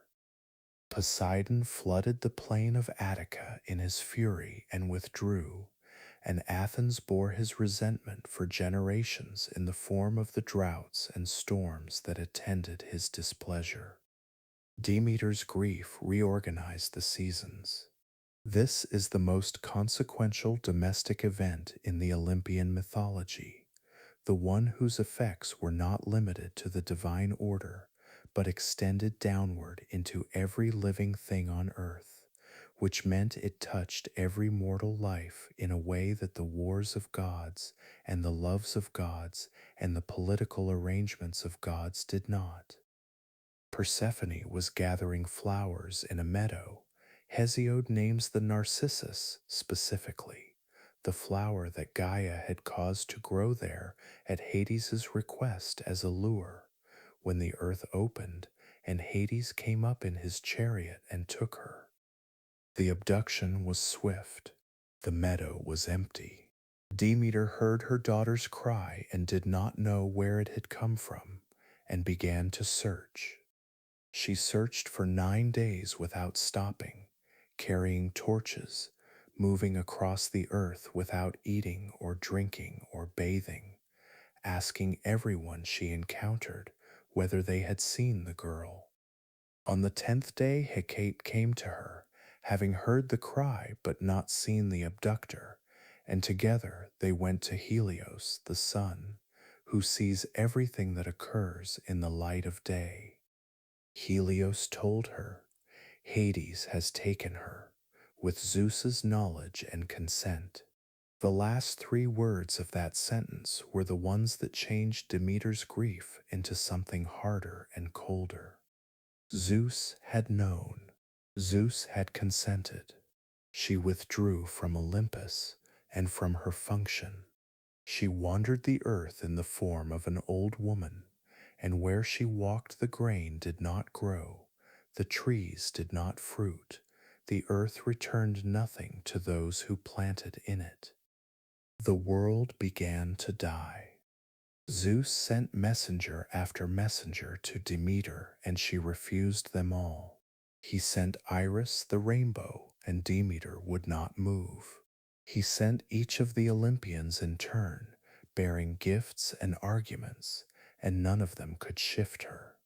The earth was emptying. The mortals were starving. The gods were receiving no sacrifices because there was nothing left to sacrifice with, a consideration that concentrated divine attention more effectively than mortal suffering alone might have. Eventually, Zeus sent Hermes down to the underworld with instructions to bring Persephone back, and Hermes descended with the easy authority of the one god for whom no boundary was genuinely closed. He found Persephone with Hades in the underworld's interior, and Hades, presented with Zeus's direct instruction, agreed to release her. But before she left, and the mythology is careful about the sequence here, about whether this was Hades' final act of possession, or Persephone's own choice, or simply the operation of the underworld's ancient rules. Persephone ate pomegranate seeds. 6 of them, in the most common account, though some traditions say 3 or 4. The pomegranate was the food of the dead. To eat in the underworld was to belong to it in some portion, to take the place inside you, and 6 seeds meant 6 months. She rose to the surface and was reunited with Demeter, and Demeter's grief lifted, and the earth responded immediately, the grain growing with the urgency of something that had been held back too long. But 6 months of every year, Persephone returned to Hades, and 6 months of every year Demeter's grief returned with her absence, and the earth went cold and closed and quiet. The Greeks explained winter this way, not as a failure of the sun's warmth or a tilt of the earth's axis, but as a mother's love finding its annual expression in the form of refusal. The world went cold because a mother's love was that large and that consequential, large enough to stop the grain from growing, consequential enough to reshape the year. There is a tenderness in this explanation that the astronomical one lacks, a sense that the natural world is not indifferent to grief, but responsive to it, organized around it, that the seasons are not mechanisms, but feelings that have been running long enough to become reliable. The underworld that Hades governed continued its patient work regardless of the seasons above, receiving the dead as they came, sorting them according to the logic of their lives, maintaining the 5 rivers and the 3 destinations, and the single impassable gate. Chiron crossed and recrossed. The asphodel meadows held their gray population. Tartarus sustained its punishments, each one calibrated to run forever, each one slightly more terrible for having been made to fit. The dead accumulated, as the dead always do, in numbers that eventually dwarfed the living. It was into this realm that the greatest of the heroes would eventually descend, not in death, but in life, the living body moving through the geography of the underworld and returning, which was the most extreme version of the hero's essential task. The underworld had to be real before those descents could matter, had to have its rivers and its populations and its guardian and its god, had to be a complete place rather than a vague dark, and so the mythology established it fully before sending anyone down into it. Heracles would go there for the 12th of his labors. Odysseus would go to its border to speak with its shades. Orpheus would go for love and come back without what he went for. Each of those journeys carried its weight because the place itself had weight, because Hades was a god with a realm and a nature, and a wife and a gate with a 3-headed dog, because the rivers had names and the destinations had their specific qualities, because death in the Greek imagination was not an absence but a location. The world above Hades's domain was organizing itself around the Olympian order, the divine family settling into its domains and its conflicts, the mortal world below receiving the consequences of both. The great heroic age was still some distance away. There were fires to be stolen first, and jars to be opened, and the essential question of what humanity was for, and what it would cost them to find out.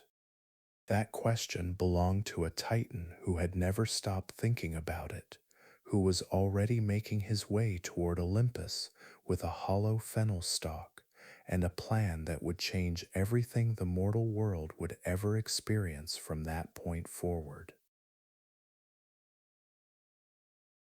Chapter 7: The Theft of Fire. Prometheus was a titan who had made the correct choice during the Titanomachy, which is to say, he had sided with Zeus, and Zeus trusted him in the way that powerful figures trust those who have demonstrated useful loyalty, genuinely, but within limits, and with the unspoken understanding that the trust extended precisely as far as the interests aligned and no further. His name meant forethought, the capacity to see consequences before they arrived, and it was this faculty that defined everything he did and everything that was done to him afterward. His brother's name meant the opposite, Epimetheus, afterthought, the capacity to understand consequences only after they had fully arrived and settled and made themselves impossible to avoid. The two brothers together constituted something like a complete theory of how decisions get made and what happens when the wrong faculty is applied at the wrong moment. The question of how humanity came to exist was one the Greeks answered in several ways across several traditions, and the accounts did not always agree with one another, which the Greeks treated with the same equanimity they brought to most mythological inconsistencies. The stories were all true in their different ways, and the differences between them were less interesting than the things they shared. In the tradition that Hesiod anchored and others elaborated, Prometheus fashioned human beings from clay and water, shaping them upright, with faces turned toward the sky rather than toward the ground, which distinguished them from the animals whose gaze ran along the earth's surface. He made them in the image of the gods, which was either an act of affection or an act of ambition, depending on which divine audience was evaluating it. Epimetheus had been given the task of distributing gifts to all created things, the qualities that would allow each creature to survive in the world. He went through the animals first, and he went generously. Speed to the deer and the horse, strength to the bear and the lion, shells to the tortoise, venom to the snake, wings to the bird, fur against the cold to the wolf and the ox. He distributed with an enthusiasm that outpaced his planning, and by the time he reached humanity, he had nothing left. Every protective quality had been assigned. Every advantage the natural world offered had been spoken for. Human beings stood in the world naked, slow, without claws or venom or the insulation of fur, without the speed to flee or the strength to fight, entirely unequipped for the environment they had been placed in. Epimetheus understood immediately what he had done. This was the condition his name described, the understanding that arrived too late to be useful. Prometheus saw what his brother had left undone and made a decision. He went to Olympus, to the forge of Hephaestus in some accounts, or to the chariot of the sun, depending on the source, and he took fire. The method of concealment matters in the telling because it carries its own instruction about the nature of what was stolen. He hid it in a hollow fennel stalk, dried and woody, because fire can travel inside dried fennel without consuming it, the stalk acting as a slow vessel that keeps the flame alive without burning away. It was a practical solution that required knowing how fennel worked, which is to say, it required the specific kind of intelligence his name described, not the broad vision of Zeus, not the craftsmanship of Hephaestus, but the particular knowledge of how things actually functioned in the material world, applied to a specific problem at the moment the problem required solving. He brought fire to humanity, and humanity received it, and the distance between the human condition and the animal condition began to open in ways that could not be closed again. Fire meant warmth against the cold that fur had previously monopolized. It meant cooked food, which changed what the human body could extract from the world around it and changed the social arrangements around eating, which changed almost everything else by degrees. It meant light in the darkness, which extended the hours available for work and thought and the making of things. It meant metalworking, eventually, and the tools and weapons and structures that metalworking produced. Fire was not merely a comfort, it was the precondition of civilization, of the human capacity to reshape the material world, rather than simply moving through it. And Prometheus understood this when he reached into the forge or the sun chariot and closed his hand around it. Zeus's anger when he saw the fires burning in the human settlements below Olympus was absolute and immediate. The mythology does not spend much time on his reasoning, but the reasoning is legible from the response. Humanity with fire was a different proposition than humanity without it, a species now capable of the kinds of accumulation and organization and ambition that had previously been the exclusive province of the divine. The boundary between mortal and immortal existence, already less stable than the gods preferred, had been moved without permission and by a Titan who had been trusted with access to Olympus precisely because he was thought to understand the importance of those boundaries. The punishment Zeus designed for Prometheus was calibrated to last forever, which was the only timescale that made sense when punishing an immortal. He had Hephaestus chain Prometheus to a rock in the Caucasus Mountains. The specific geography matters, the Caucasus being at the far eastern edge of the Greek world, a place of genuine remoteness, the boundary between the known and the barely known. The chains were unbreakable, the rock immovable, and each day an eagle came. Zeus had created it specifically for this purpose, the instrument of punishment fashioned as deliberately as the punishment itself, and ate the Titan's liver. Each night the liver regrew. Each morning the eagle returned.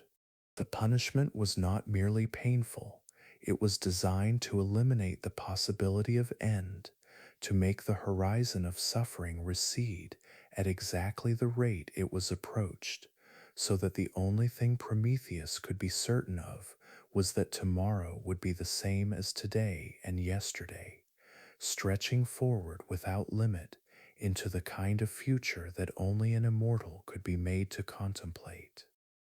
What the mythology records about Prometheus during this period, across the different accounts that Aeschylus and others developed, is that he did not regret it. He had known the consequence before he acted, which was the defining characteristic of his nature.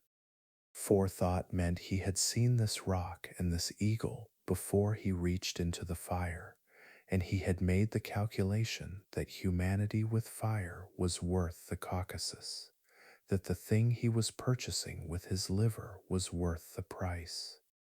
Whether this was wisdom or stubbornness, the tradition left productively ambiguous, and perhaps the ambiguity was the point. The line between the two, in the Greek moral imagination, was not always clear, and a figure who suffered for a choice made with full knowledge of its consequences was harder to categorize than one who suffered through ignorance or miscalculation. He remained on the rock for an age. The mythological tradition was not entirely consistent about how long. Some accounts implied thousands of years, others were vaguer, but the resolution, when it finally came, was Heracles, passing through the Caucasus during one of his labors, or in the course of his wandering afterward, who shot the eagle and broke the chains and freed the Titan.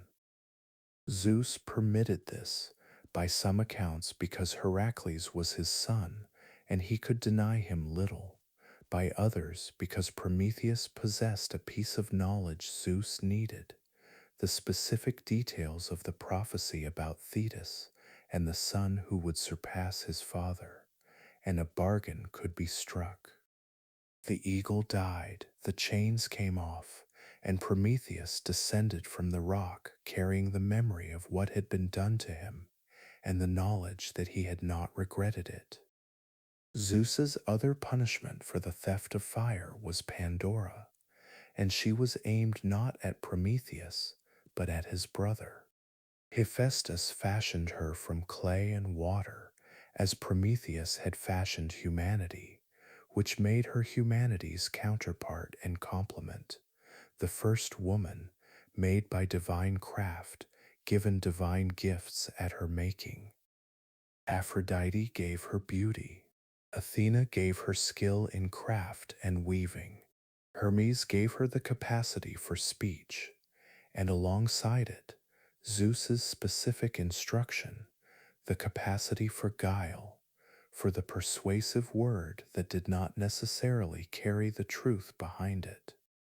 Each god contributed something, so that Pandora arrived in the world as a collective divine production, every gift genuine, and every gift also, in some configuration, a complication.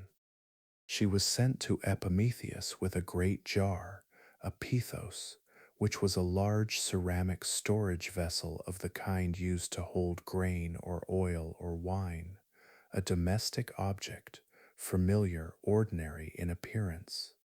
The word has been translated as box for centuries, ever since Erasmus rendered it that way in the 16th century, and the mistranslation settled into the tradition with the permanence that mistranslations sometimes achieve. It was a jar. Epimetheus had been warned by his brother not to accept gifts from Zeus, advice that his name suggests he would have difficulty acting on, and he did not act on it. He accepted Pandora. He accepted the jar.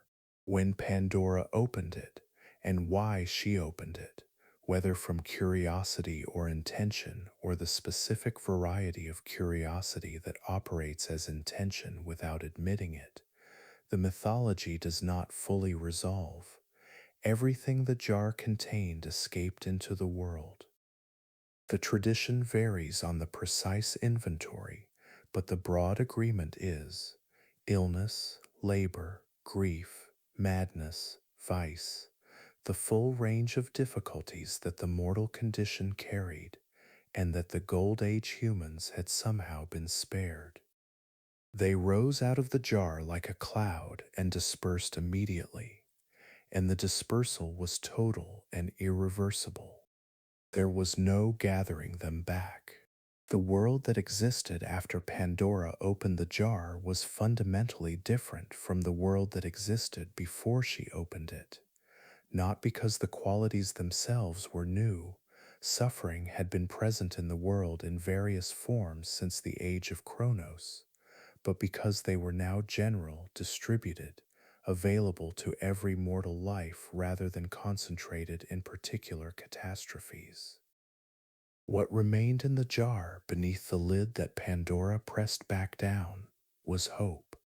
Elpis in Greek, the word that meant expectation, anticipation, the orientation of the mind towards something not yet arrived. It stayed inside the jar, contained, which the tradition did not fully explain, and interpreters have been debating since antiquity. Was hope kept for humanity's benefit, preserved so it would not escape and dissipate like the rest? Or was hope itself among the burdens in the jar, kept sealed away so that the suffering it implied, the suffering of wanting what has not arrived, of living in the gap between the present and the imagined future, would not compound the rest? The mythology left the question open, which may have been the most honest answer available. Hope is the thing humans cannot be without and cannot be entirely comfortable with, and the ambiguity of the jar captures something true about its nature. Prometheus on his rock, and Pandora's jar with its single remaining content, together formed something like the mythology's fullest statement on what it meant to be human in the world the Olympians had made.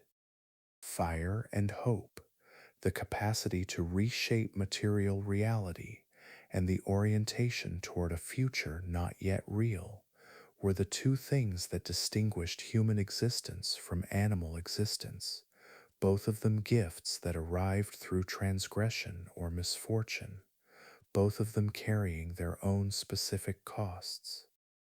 The fire had cost Prometheus everything. The hope had cost nothing yet, which was perhaps the more troubling of the two arrangements. The world that existed after the jar was opened was the world that the heroes would inherit, the world of labor and illness and grief, and the full weight of mortal limitation, navigated by figures who carried divine blood and therefore could do things ordinary mortals could not, but who also carried mortal flesh and therefore would die.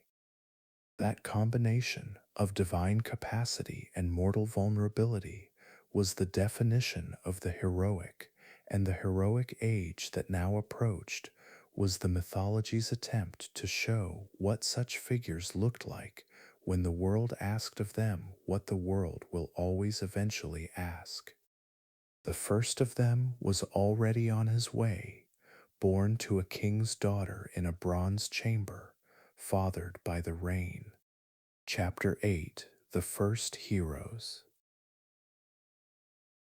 The heroic age required a different kind of figure than the world had previously produced, and the mythology understood this with some precision. The gods were too large for the problems the mortal world generated. Divine intervention resolved things in ways that left no room for the resolution to mean anything, the thunderbolt answering every question before the question had fully formed. Mortals were too small. They lacked the capacity to reach the Gorgons, to navigate the divine world's geography, to stand in the presence of monsters that had been made by gods, and survive the encounter.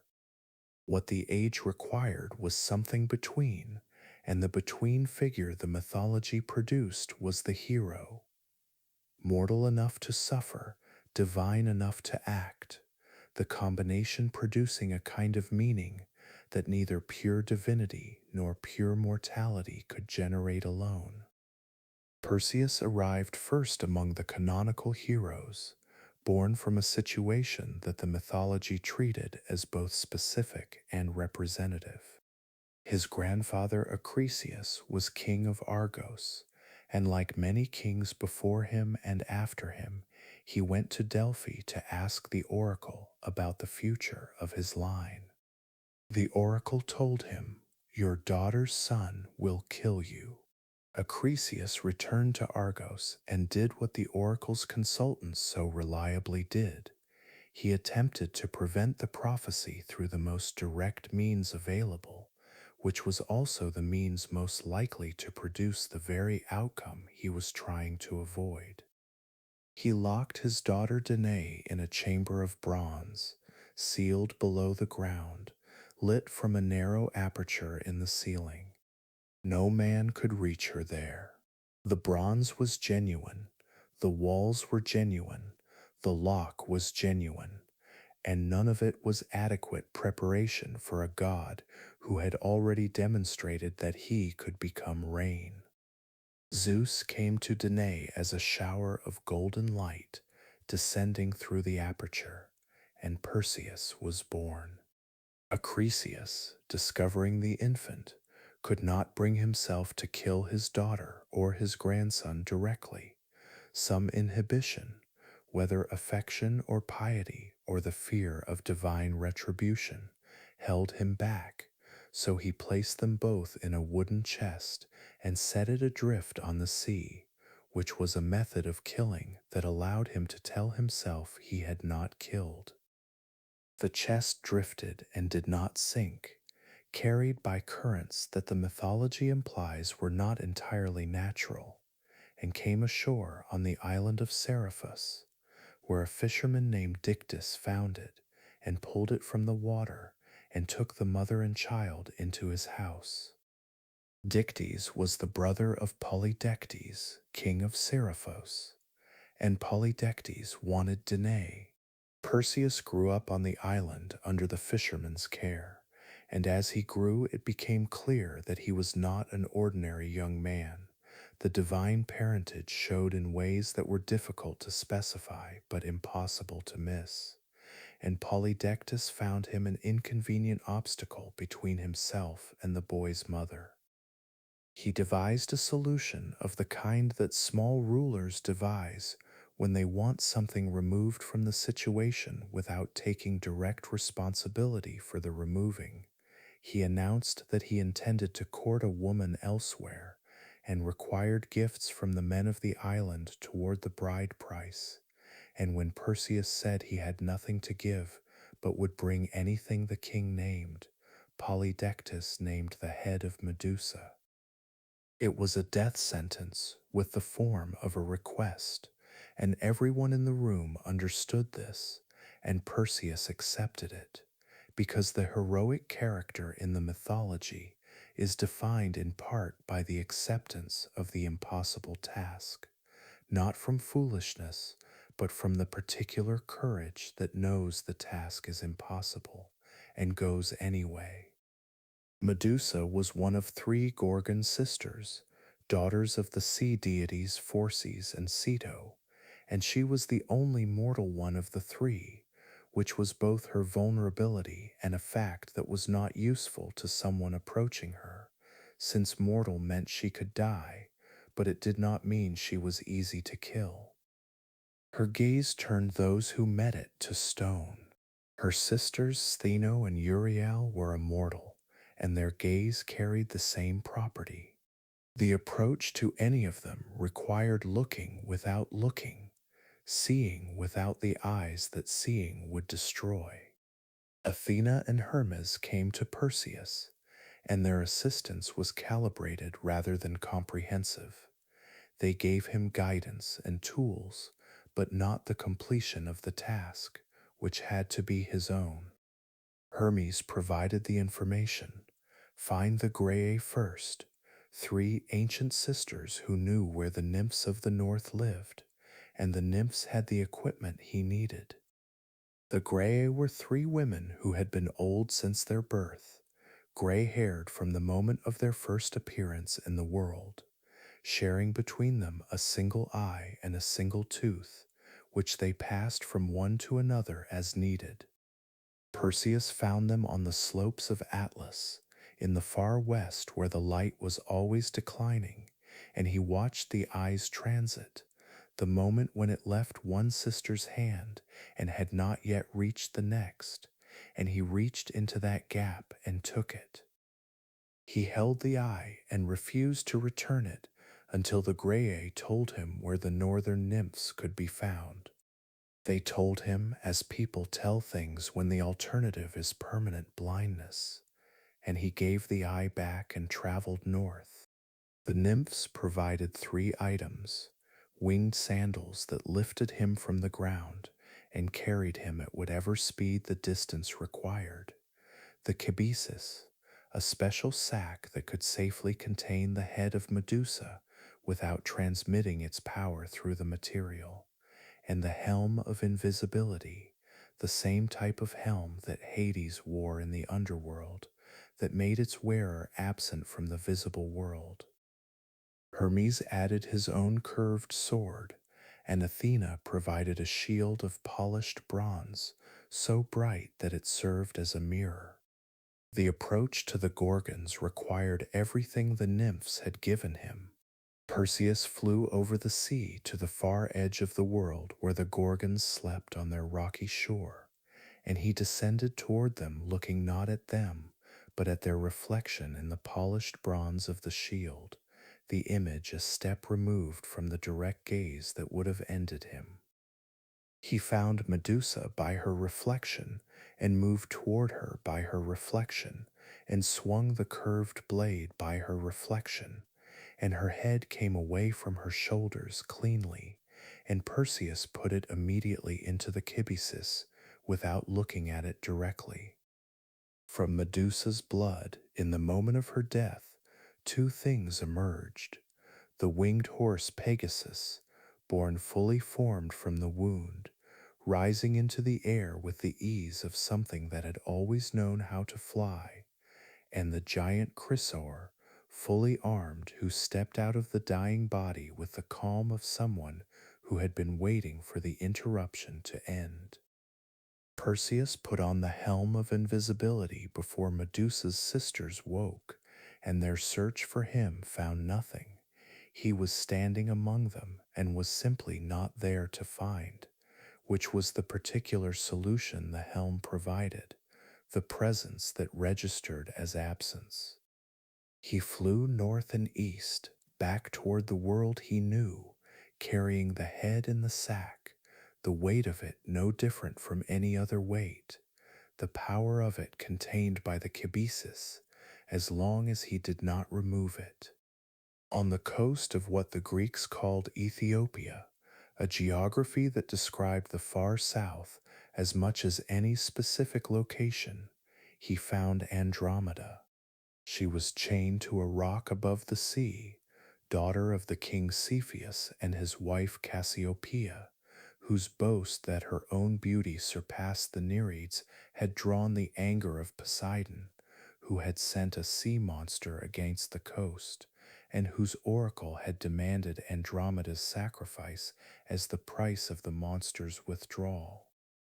She was waiting, as the mythology required its female sacrificial figures to wait, not passively, the tradition implies, but in the specific way of someone who has accepted an outcome they did not choose and is still entirely present within it. Perseus saw her from the air and descended. He killed the monster. The account varies on whether he used the sword or the head, different versions applying different tools to the same conclusion, and Andromeda was freed from the rock, and Perseus asked Cepheus for her hand in marriage and received it, and there was a wedding that was interrupted by a previous betrothed of Andromeda's named Phineus, who arrived with armed men and objected to the new arrangement.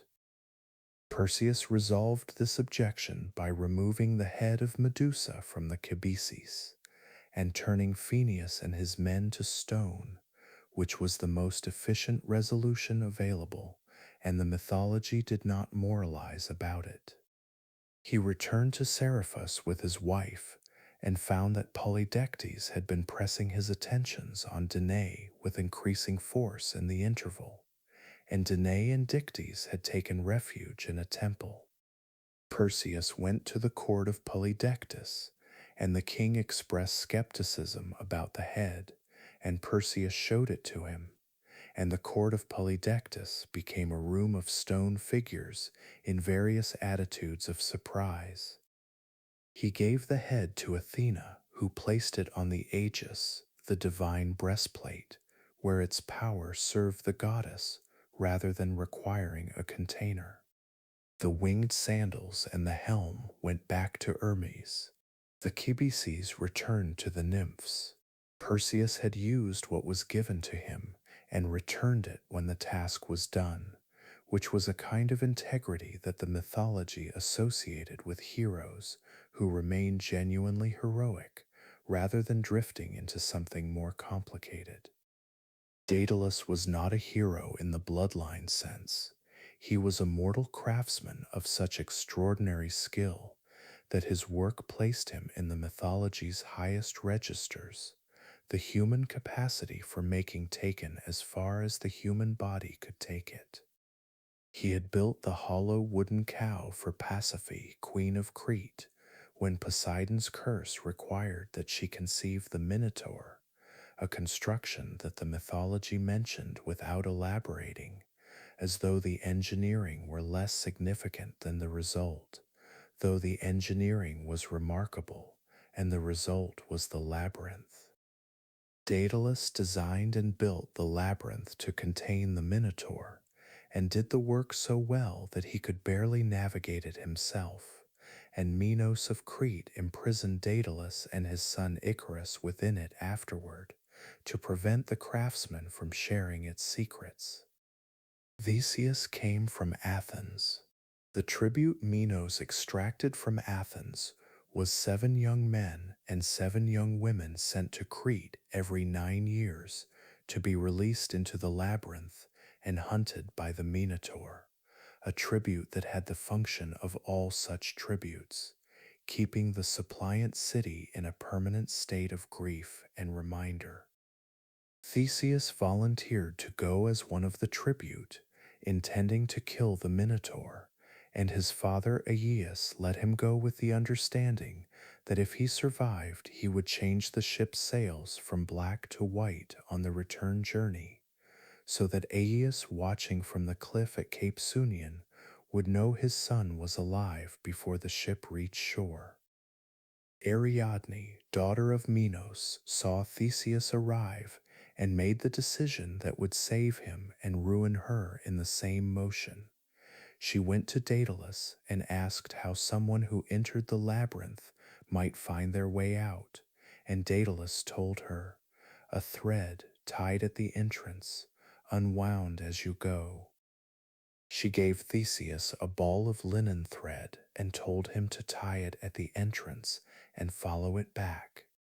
He went in, found the Minotaur in the dark center, killed it, and followed the thread out. He took Ariadne and the Athenian youths and sailed north and stopped at Naxos and left Ariadne there. The mythology offered various explanations for this, from divine instruction to simple abandonment, and none of them fully satisfied, and continued toward Athens. He forgot to change the sails. The black sails were still raised when the ship came into view of Cape Sunion, and Aegeus, watching from the cliff, saw them and drew the only conclusion available to him, and stepped off the cliff into the sea that still bears his name. Theseus arrived at Athens to find himself king, the Minotaur dead and the tribute ended and his father gone, the victory purchased at the cost he hadn't known he was paying. Daedalus, meanwhile, had constructed wings of feathers and wax for himself and Icarus, and flown out of the labyrinth and off the island of Crete, advising his son to fly at a middle altitude, not too low, where the sea's moisture would weigh the feathers down, not too high where the sun's heat would melt the wax that held them together. Icarus flew too high. The wax softened. The feathers came away from each other and then away from him, and he fell into the sea in the scattered pieces of his father's construction, and Daedalus flew on alone toward Sicily, carrying the knowledge of what it cost to make something that worked perfectly, and then watch it fail the one it was made for. The heroic age had found its register, its characteristic combination of divine gift and mortal cost, of tasks completed and prices paid that had not been on the original accounting. Perseus and Theseus had both done what was required of them, and both had found that the completion of the task did not mean the completion of the consequences, that Andromeda gained and a court turned to stone were the same act, that the Minotaur dead and the father lost were the same journey. The age was only beginning. The greatest labors and the greatest grief were still ahead, carried by a figure already born, already demonstrating what he was, a figure too large for any single story to contain, and too burdened for any story to leave out, whose 11 labors would be completed before the 12th took him somewhere no living man was supposed to go. Chapter 9: The Labors of Heracles. He was not simply the strongest. That reduction, which the tradition has sometimes encouraged and sometimes suffered from, misses the thing that made Heracles the central figure of the heroic age, rather than merely its most physically impressive one. Strength was the surface. Beneath it was something more complicated, a nature so large that it could not be contained within the ordinary dimensions of either mortal or divine existence, a capacity for both action and suffering that exceeded what either category was designed to hold. The gods could suffer, but their suffering did not accumulate toward death. Mortals could act heroically, but their actions were bounded by what a mortal body and a mortal lifespan could sustain. Heracles operated in both registers simultaneously, which meant his joys were larger than a mortal's, and his griefs were larger than a god's, and the mythology tracked both with equal attention because it understood that the one without the other would be a lesser story. His father was Zeus. His mother was Alcmene, a princess of Tiryns, granddaughter of Perseus, which made Heracles the descendant of the first hero, as well as the son of the king of the gods, a concentration of lineage that the mythology presented not as an advantage, but as a pressure, the weight of what was expected pressing down on what had not yet been accomplished. Zeus had visited Alcmene by taking on the form of her husband Amphitryon, stretching the night to 3 times its ordinary length so that the union would produce the son he intended, and Hera had known immediately and had begun her opposition before the birth. She delayed the delivery long enough that Eurystheus, a lesser descendant of Perseus, was born first, which by the terms of Zeus's own proclamation gave Eurystheus the kingship of Mycenae and authority over Heracles, a manipulation so precise in its exploitation of divine oath-making that Zeus could not reverse it without violating his own word. Into his cradle, when he was still an infant, Hera sent 2 serpents. They came in the night, sliding across the floor toward the sleeping children. Heracles and his twin brother Iphicles, son of Amphitryon, lay in the same cradle. Iphicles woke and screamed. Heracles woke and reached out and closed his hands around the serpents' necks, one in each fist, and when Amphitryon came running to the noise, he found his son sitting up in the cradle, holding 2 dead snakes with the unconcerned expression of an infant who has found something interesting to grip. The story was told in antiquity not as a sign of future greatness, so much as a sign of present nature. The child was already what he would be, the capacity already in the hands, the violence already inseparable from the protection. He was educated as the sons of kings were educated. Chiron the centaur taught him, as Chiron taught Achilles and Jason and Asclepius and many of the age's defining figures, the old centaur of Mount Pelion, serving as the great teacher of the heroic generation, his curriculum covering music and medicine and hunting and the use of arms and the broader philosophical question of how to live in a world that required all of these simultaneously. Heracles learned to play the lyre and reportedly played it with the same force he brought to everything else, which created difficulties with his music teacher Linus, who corrected him once and received a lyre to the head in return, and did not survive the correction. This story, too, was told without particular moral urgency. It was simply what Heracles was, the power calibrated for large things and sometimes applied to small ones with the predictable results. He married Megara, daughter of the king of Thebes, and had children with her. The sources vary on the number, ranging from 3 to 8, and this was the period of his life that should, by the logic of the heroic narrative, have been its resolution. The hero settled, the family established, the great work behind him. Hera ended it. She sent madness into Heracles, a divine affliction that descended without warning and lifted without explanation.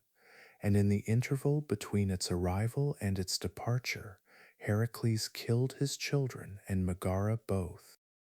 The accounts vary on whether he killed Megara as well or whether she survived, but the children are consistent across all versions.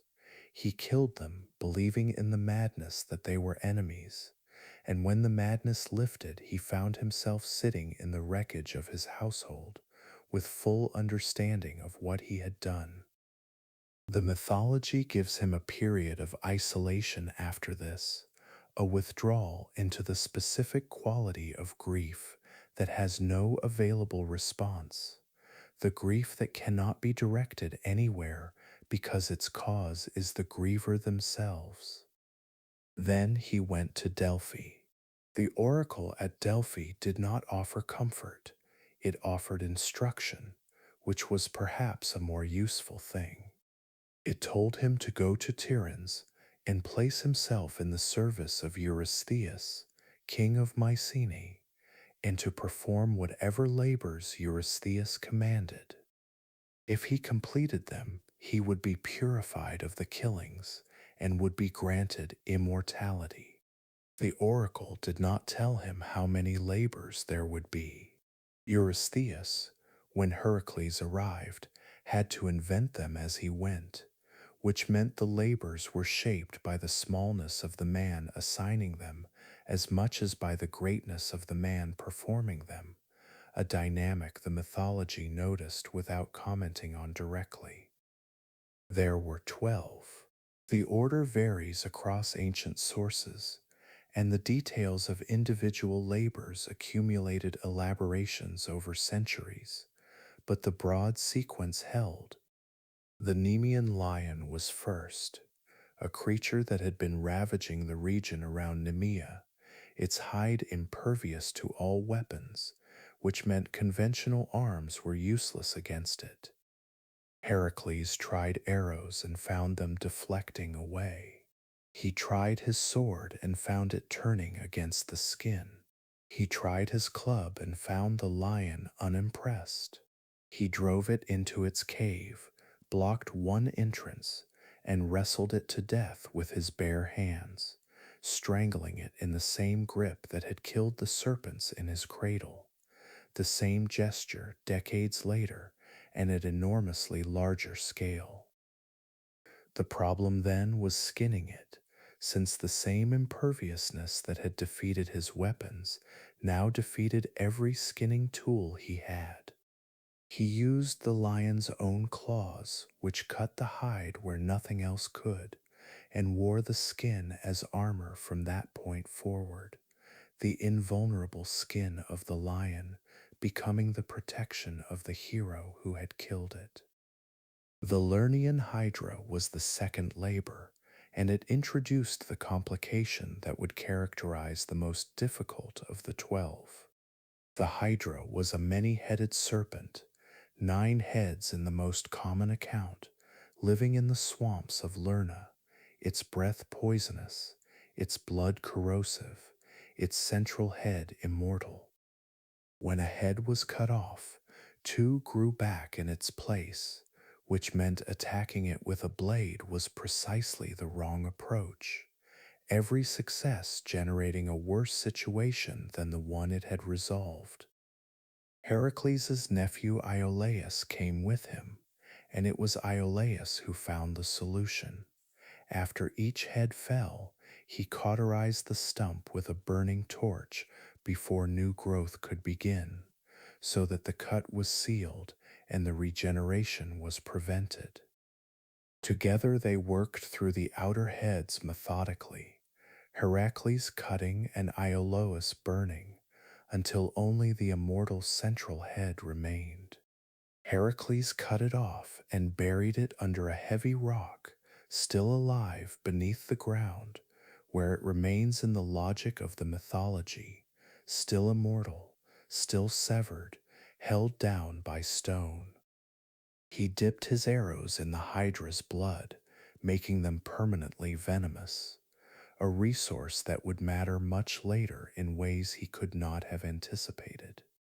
The 12 labors covered the full range of what the world required of a hero: the Ceryneian hind, a sacred deer with golden antlers belonging to Artemis, caught alive and returned alive after a year's pursuit; the Erymanthian boar, captured and brought to Eurystheus, who was so frightened by it that he hid in a large storage jar; the Augean stables, perhaps the most inglorious of the 12 in its surface quality, 30 years of accumulation from 3,000 cattle, the stench of it legendary, Eurystheus assigning it with the specific intention of humiliating Heracles with a task beneath heroic dignity.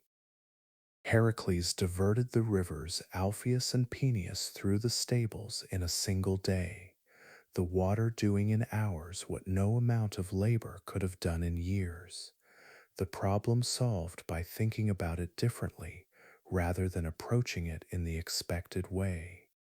The Stymphalian birds, the Cretan bull, the mares of Diomedes who ate human flesh, the belt of Hippolyta, queen of the Amazons, the cattle of Geryon at the ends of the earth, the golden apples of the Hesperides at the world's far western boundary, each labor carrying Heracles further from the known world into the margins of the Greek geographical imagination, as though the full completion of the task required that he map the edges of what the world contained. The 12th labor was the descent into the underworld for Cerberus. Eurystheus, who had spent 11 labors failing to find an assignment that Heracles could not complete, arrived at this final task with the cold confidence of someone who believed he had finally located the insurmountable. Go to the kingdom of the dead, enter without dying, find Cerberus, bring him to the surface.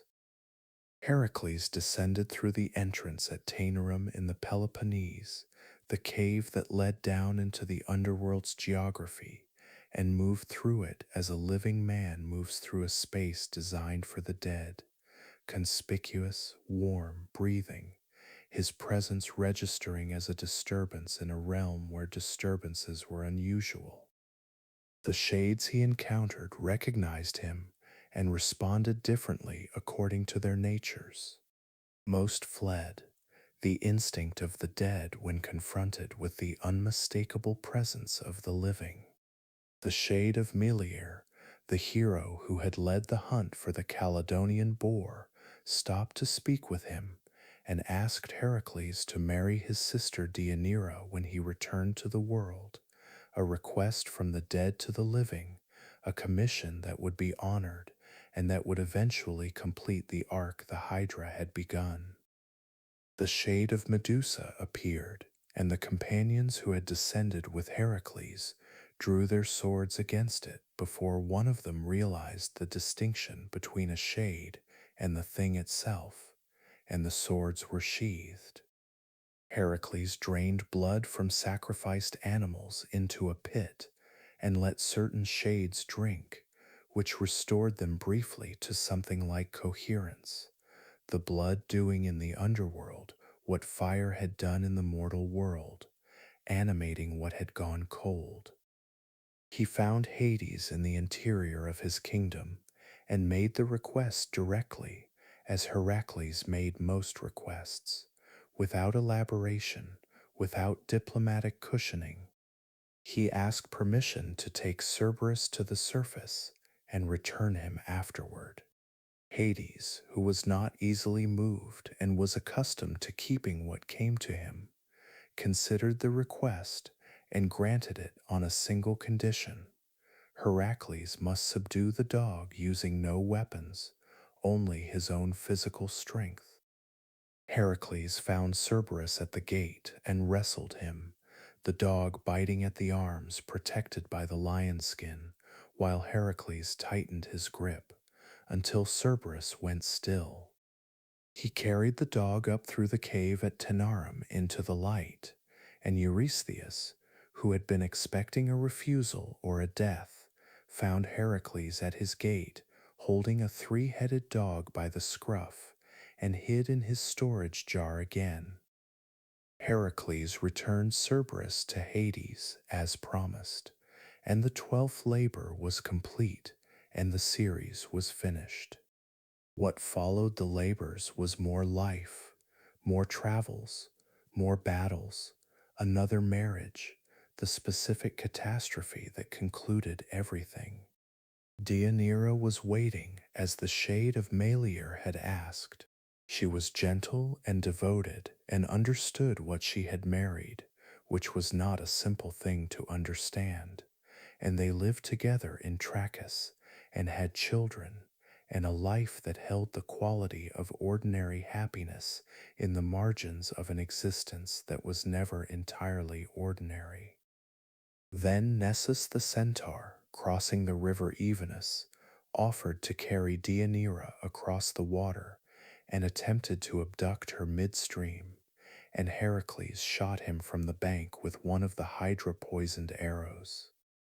Nessus, dying, told Deianira that his blood was a love charm, that if she ever feared Heracles' affections were turning elsewhere, she should apply his blood to a garment and have Heracles wear it, and his love would return. He said this knowing what his blood now contained, the Hydra's venom absorbed into his centaur flesh by the arrow, the charm a poison, and the dying centaur's last act a revenge delivered at a distance of years. Deianira kept the blood. Years later, when Heracles sent back a captive woman from a campaign, and Deianira feared what the gift implied, she remembered Nessus's instructions and prepared a robe, working the blood into the fabric carefully, with care and with love and with complete ignorance of what she was doing. She sent it to Heracles. He put it on. The warmth of his body activated the venom, and the robe adhered to his skin, and the Hydra's poison began its work. And Heracles understood immediately what had happened, not who had caused it or how, but that the pain was divine in its intensity and would not stop. He tried to remove the robe, and it came away with his flesh. He was carried to Mount Oeta. He built a pyre there, or directed its building, and climbed onto it, and asked those present to light it. No one would until a young man named Philoctetes, or Poes his father in some accounts, agreed and received Heracles' bow and the remaining hydra-poisoned arrows as payment, a gift that would travel forward through the tradition and arrive at Troy decades later in the hands of the man who would end the war. The pyre was lit. The mortal part of Heracles burned away, the flesh that Alcmene had given him consumed, and what remained, the divine nature, the portion that was Zeus, rose to Olympus. Hera, whose hatred had organized his entire life, received him there and gave him her daughter Hebe as a wife, and the enmity between them ended as completely as it had begun suddenly, which was perhaps the mythology's most compressed comment on the relationship between suffering and its resolution, the thing that had driven everything, that had sent serpents and madness and every indirect instrument of destruction available to a goddess who could not kill him directly, simply stopped. He was an Olympian now, and the mortal suffering was behind him, and what the tradition left was not the pain but the labors, the 12 tasks that had taken him to every edge of the world and into its deepest place and back, the full inventory of what a figure that large could do when the world made its demands on him. Deianira, understanding what she had done, had not waited to hear what happened on the pyre. The mythology records that she ended her life before the news arrived, which meant she died not knowing that the Hydra's venom had accomplished what Hera's decades of opposition had not, and also not knowing that the divine fire had answered it, and that the husband she had tried to keep was at that moment ascending rather than ending. The irony of this was not commented on by the tradition. It was simply what happened, and the mythology trusted that the weight of it would arrive without assistance. The heroic age had produced its largest figure and carried him through his full arc: birth, labor, grief, death, and the transformation that death became. What remained was a world that had been shaped by his passage through it. The Augean stables clean, the Lernaean swamp quieter, the cattle of Geryon redistributed, Prometheus free on his Caucasian rock. The age was not finished. The greatest collective undertaking of the heroic world was still ahead, the war that would gather every significant hero of the generation into a single theater and burn through them over 10 years. But before that war could begin, a family in Mycenae had to complete the inheritance it had been accumulating across several generations, a lineage of guilt and counter-guilt that ran from a king who had served his son at a divine banquet down through sons and brothers and daughters and sacrifices to the moment when a fleet sat becalmed at Aulis, and a king made the worst decision of his life and sealed the second worst decision of his homecoming before the first one was finished. Chapter 10: The House That Guilt Built. There are families in the mythology whose stories function less as narratives than as demonstrations, extended proofs of a single proposition worked out across generations, each member of the line inheriting not only the wealth and the name, but the specific moral weight accumulated by everyone who came before them. The house of Atreus was this kind of family. Its crimes did not resemble one another in their surface details: a banquet in one generation, a golden lamb in the next, a sacrifice in the one after that, but they shared an underlying structure, a pattern of transgression, followed by counter-transgression, of terrible acts answered by worse ones, each new horror generated by the attempt to respond to the last. The Greeks understood this pattern as a curse, a divine mechanism attached to the line and working itself out through whoever happened to be alive in any given generation. It was also simply what guilt looks like when it is not resolved, when it is answered rather than absorbed, when each person in the sequence chooses the response that feels like justice and thereby extends the sequence by one more step. Tantalus stood at the beginning of it. He was a king of enormous privilege, a son of Zeus in some accounts, or a favorite of the gods in others, a mortal who had been granted access to Olympus and the table of the gods, invited to eat with the divine in the way that almost no mortal was ever invited. He repaid this with the act that defined him for every subsequent telling. He killed his son Pelops, cooked him, and served him to the gods at a feast. The motivation the mythology assigned to this varied across sources.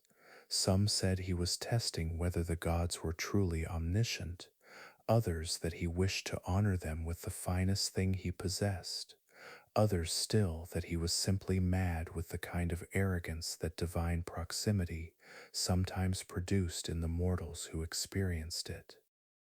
The motivation mattered less than the act, and the act was unambiguous. The gods were omniscient, or near enough. They recognized what was on the table before them and recoiled from it, all of them except Demeter, who was distracted by her grief over Persephone and ate a piece of the shoulder before understanding what it was. The gods reassembled Pelops from what remained, replacing the shoulder Demeter had eaten with one fashioned from ivory, and returned him to life.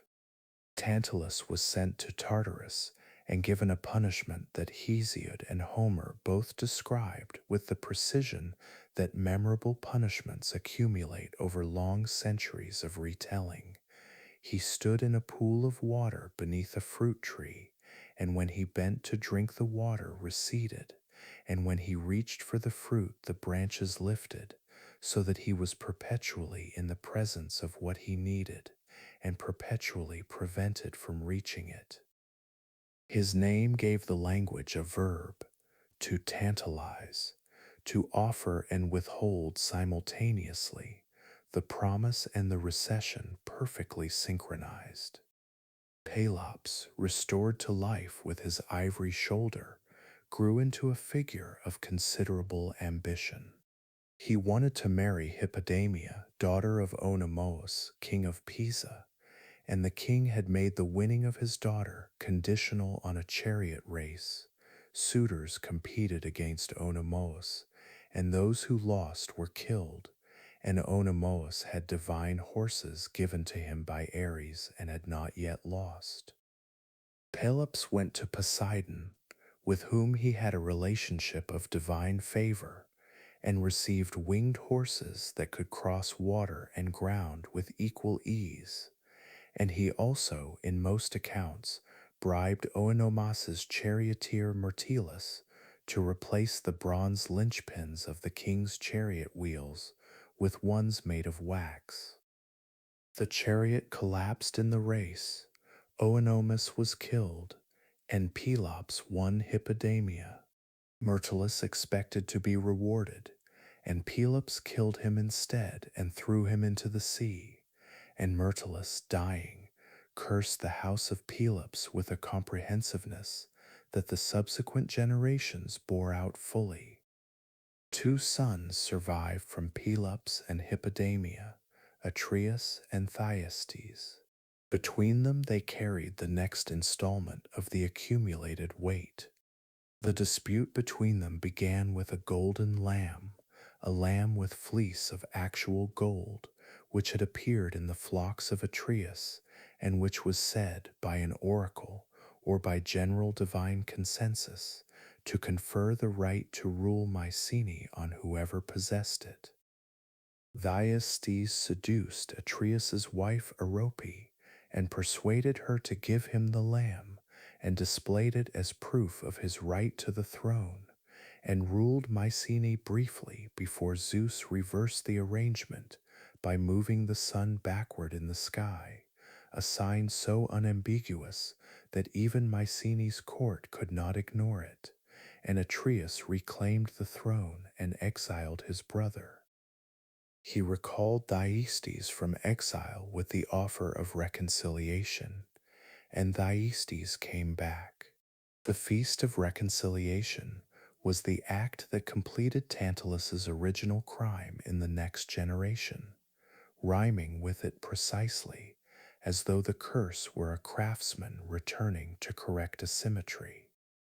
Atreus killed Thyestes' sons, there were 3 of them, and served them to their father at the feast. He allowed Thyestes to eat before he showed him what he had eaten, placing the hands and feet of the children on the table as the final course, the evidence of the meal arranged where the meal had been.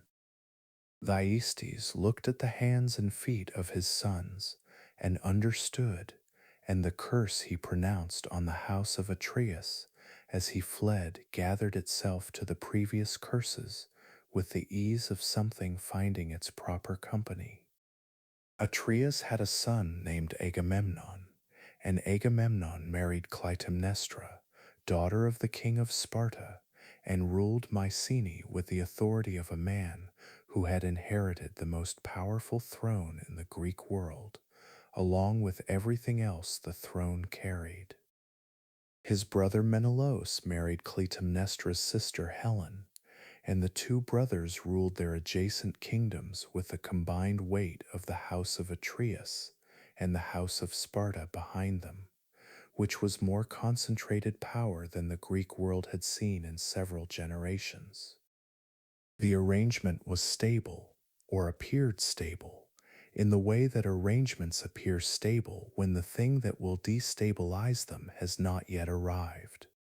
The judgment of Paris stood at some distance behind what was coming, a divine dispute working its way toward its mortal consequences with the patience that divine affairs sometimes brought to human ones. At the wedding of Peleus and Thetis, a celebration of considerable scale, attended by gods and heroes and the major figures of the divine order, Eris, the goddess of discord, had not been invited. She arrived anyway and left a golden apple inscribed with three words, "For the fairest." She threw it among the assembled goddesses and withdrew, and the apple landed in the precise center of a dispute that would not be resolved for 10 years and would cost more lives than the mythology had yet lost in a single event. Hera, Athena, and Aphrodite each claimed it. Zeus, sensibly refusing to adjudicate between his wife, his daughter, and his sister-in-law, referred the decision to a mortal. Paris, prince of Troy, son of Priam and Hecuba, a young man of considerable beauty and limited judgment, who was tending flocks on Mount Ida when the three goddesses arrived before him with their competing claims. Each goddess offered a bribe. Hera offered power, kingdoms, dominion, the authority of the greatest queen in the divine order behind his ambitions. Athena offered wisdom and martial skill, the capacity to be the finest strategist and warrior of his generation. Aphrodite offered Helen, the most beautiful woman in the world. Paris chose Aphrodite's gift, which was also the choice that revealed most completely the nature of the chooser, and Aphrodite delivered on her promise. Helen was already married to Menelaus of Sparta, a fact that Aphrodite's gift did not include a solution to, only the guarantee of Helen's love once Paris reached her. Paris went to Sparta as a guest, received the hospitality of Menelaus's house, and left with Helen. Whether she went willingly or was taken by divine compulsion was a question the mythology left productively open, and different poets answered it differently across the centuries, the question of Helen's complicity shifting with the moral preoccupations of each generation that told the story. Menelaus returned to Sparta to find his wife and his guest both gone. He went to his brother Agamemnon, and Agamemnon went to work. The mechanism that gathered the Greek kings was the oath of Tyndareus. Helen's father had required all her suitors to swear that they would defend the man she chose against anyone who challenged his claim to her, a prophylactic oath taken years before anyone understood what it would eventually require. The oath held. The kings came. Odysseus, who had tried to avoid the summons and been caught at it. Ajax of Salamis, enormous and reliable.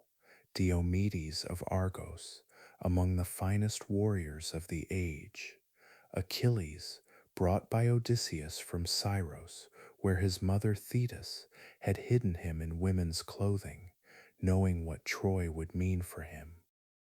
The fleet gathered at Aulis on the coast of Boeotia, 1,000 ships, or near enough, the largest military assembly the Greek world had yet produced.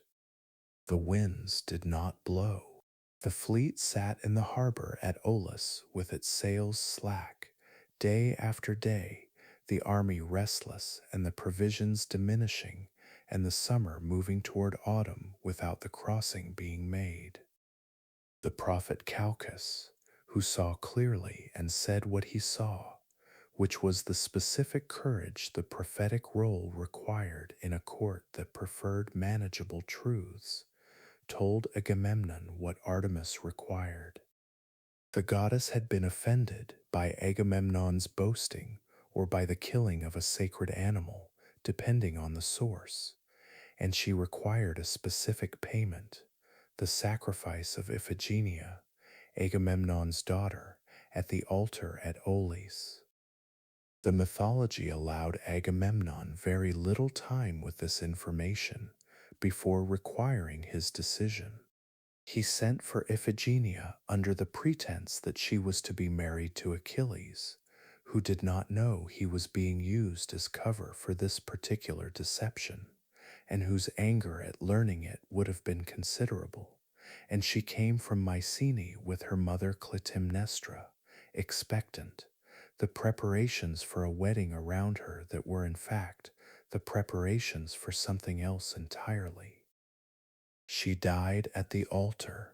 Some versions of the myth had Artemis relenting at the final moment, substituting a deer and carrying Iphigenia away to Taurus to serve as her priestess, an alternative ending that Euripides developed fully and that ran alongside the harder version in the tradition without displacing it.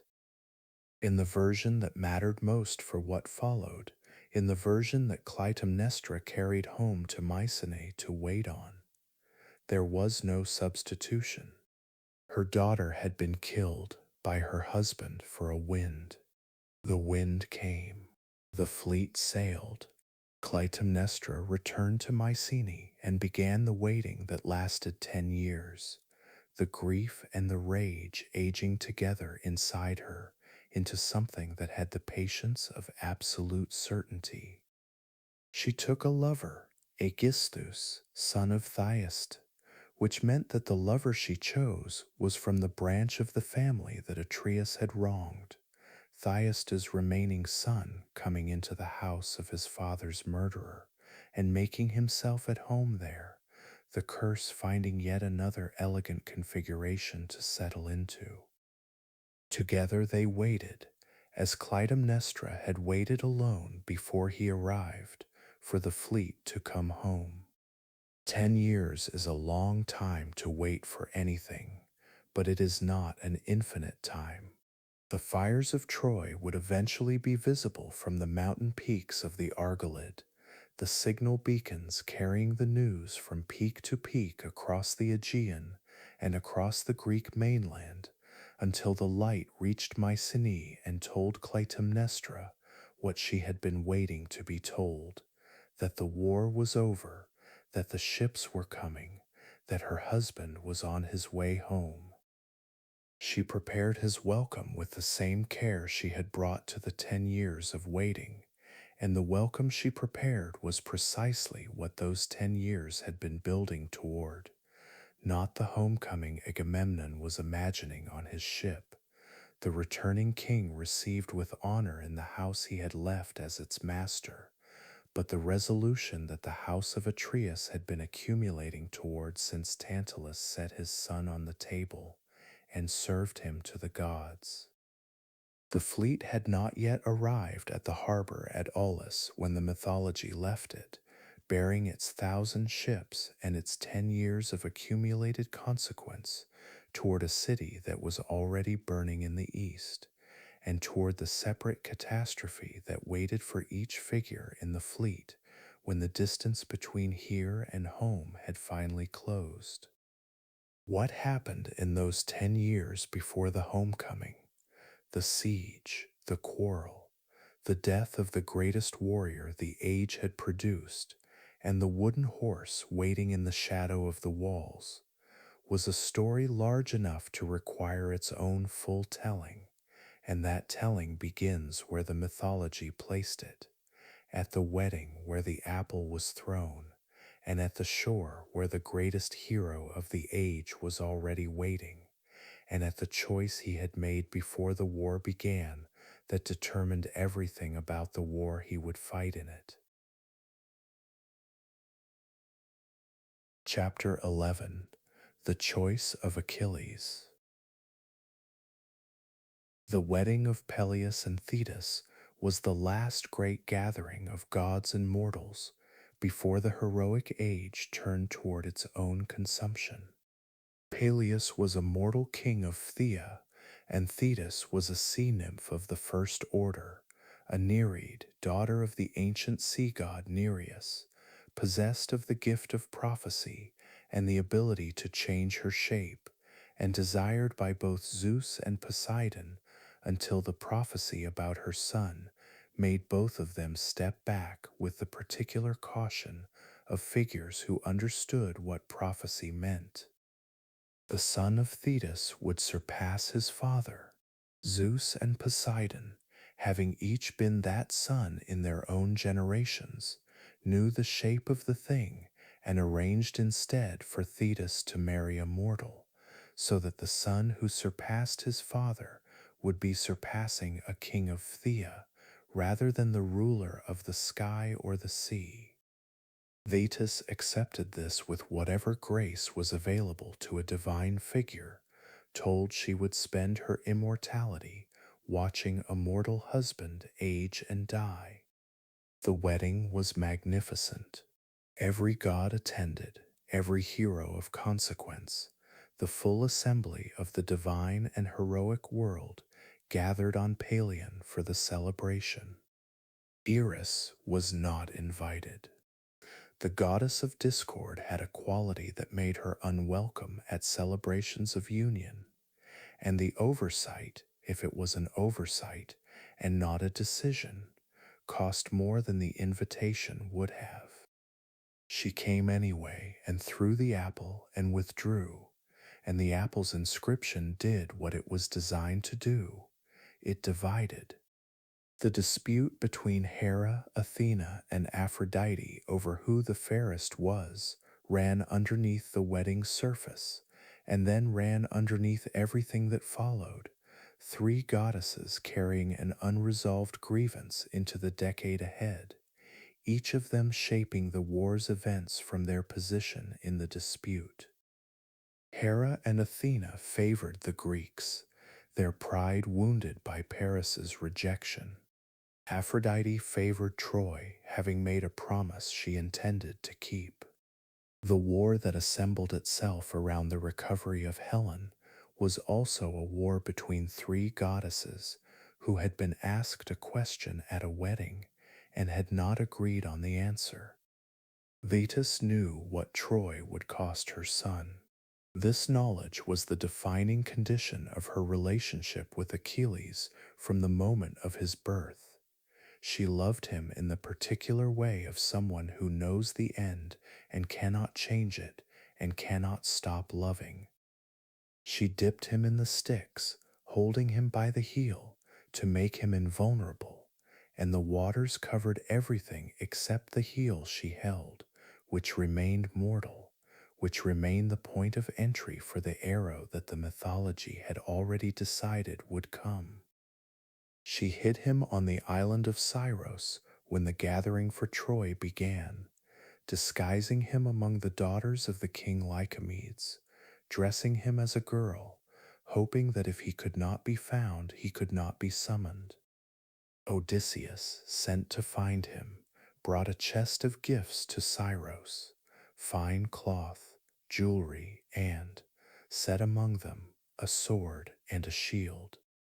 When the sound of a war trumpet was played outside the hall, one of the young women at Lycomedes' court dropped the fabric she was holding and reached for the weapons, and Odysseus had found what he came for. Achilles had been given the choice explicitly. His mother told him, or the oracle told him.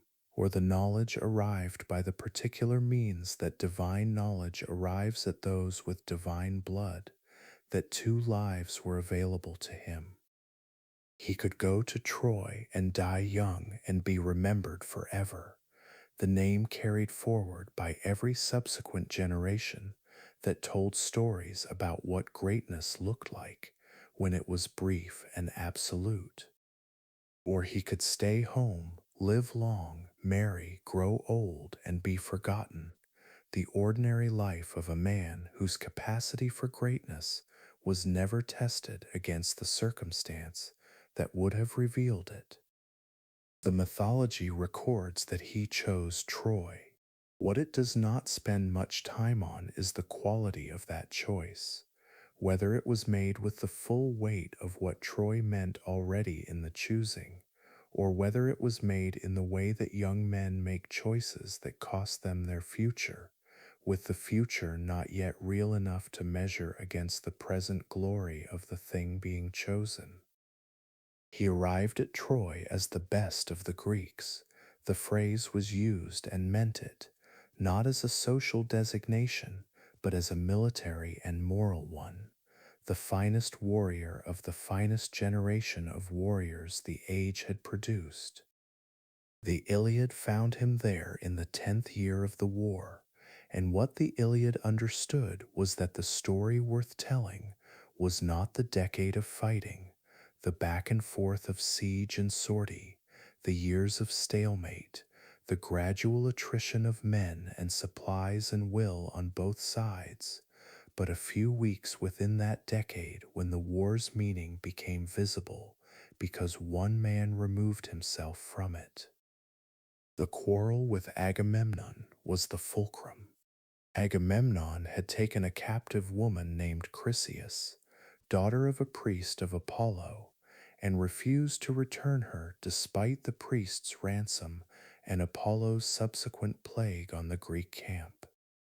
Achilles called the assembly that forced Agamemnon to return Chryseis, and Agamemnon, compelled to give up one prize, took Briseis from Achilles as compensation. Briseis, who had been Achilles' own captive, given to him as an honor gift, her possession a public marker of his standing in the hierarchy of the army.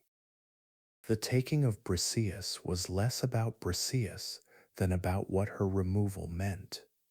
Agamemnon was asserting that his authority exceeded Achilles' honor, that the king of Mycenae could reach into the tent of the greatest warrior and take what had been awarded to him, and Achilles' honor, the thing that the heroic world ran on, the public recognition of worth that gave individual lives their meaning in a world without the afterlife's consolations, was publicly diminished. Achilles withdrew. He sat by his ships at the edge of the Greek camp and refused to fight, and sent his mother Thetis to Zeus to ask that the Trojans be given success in the interval, so that the Greeks would feel the absence of Achilles in the most direct possible terms, and Agamemnon would understand what he had set aside. Zeus agreed reluctantly, and the Greeks began to lose. Hector, oldest son of Priam and the finest warrior Troy had produced, pushed them back across the plain and toward the ships, the Trojan advance rolling forward through the battles of the Iliad's middle books, with a momentum that the Greeks could slow but not stop. Odysseus and Ajax and Diomedes fought magnificently, and it was not enough.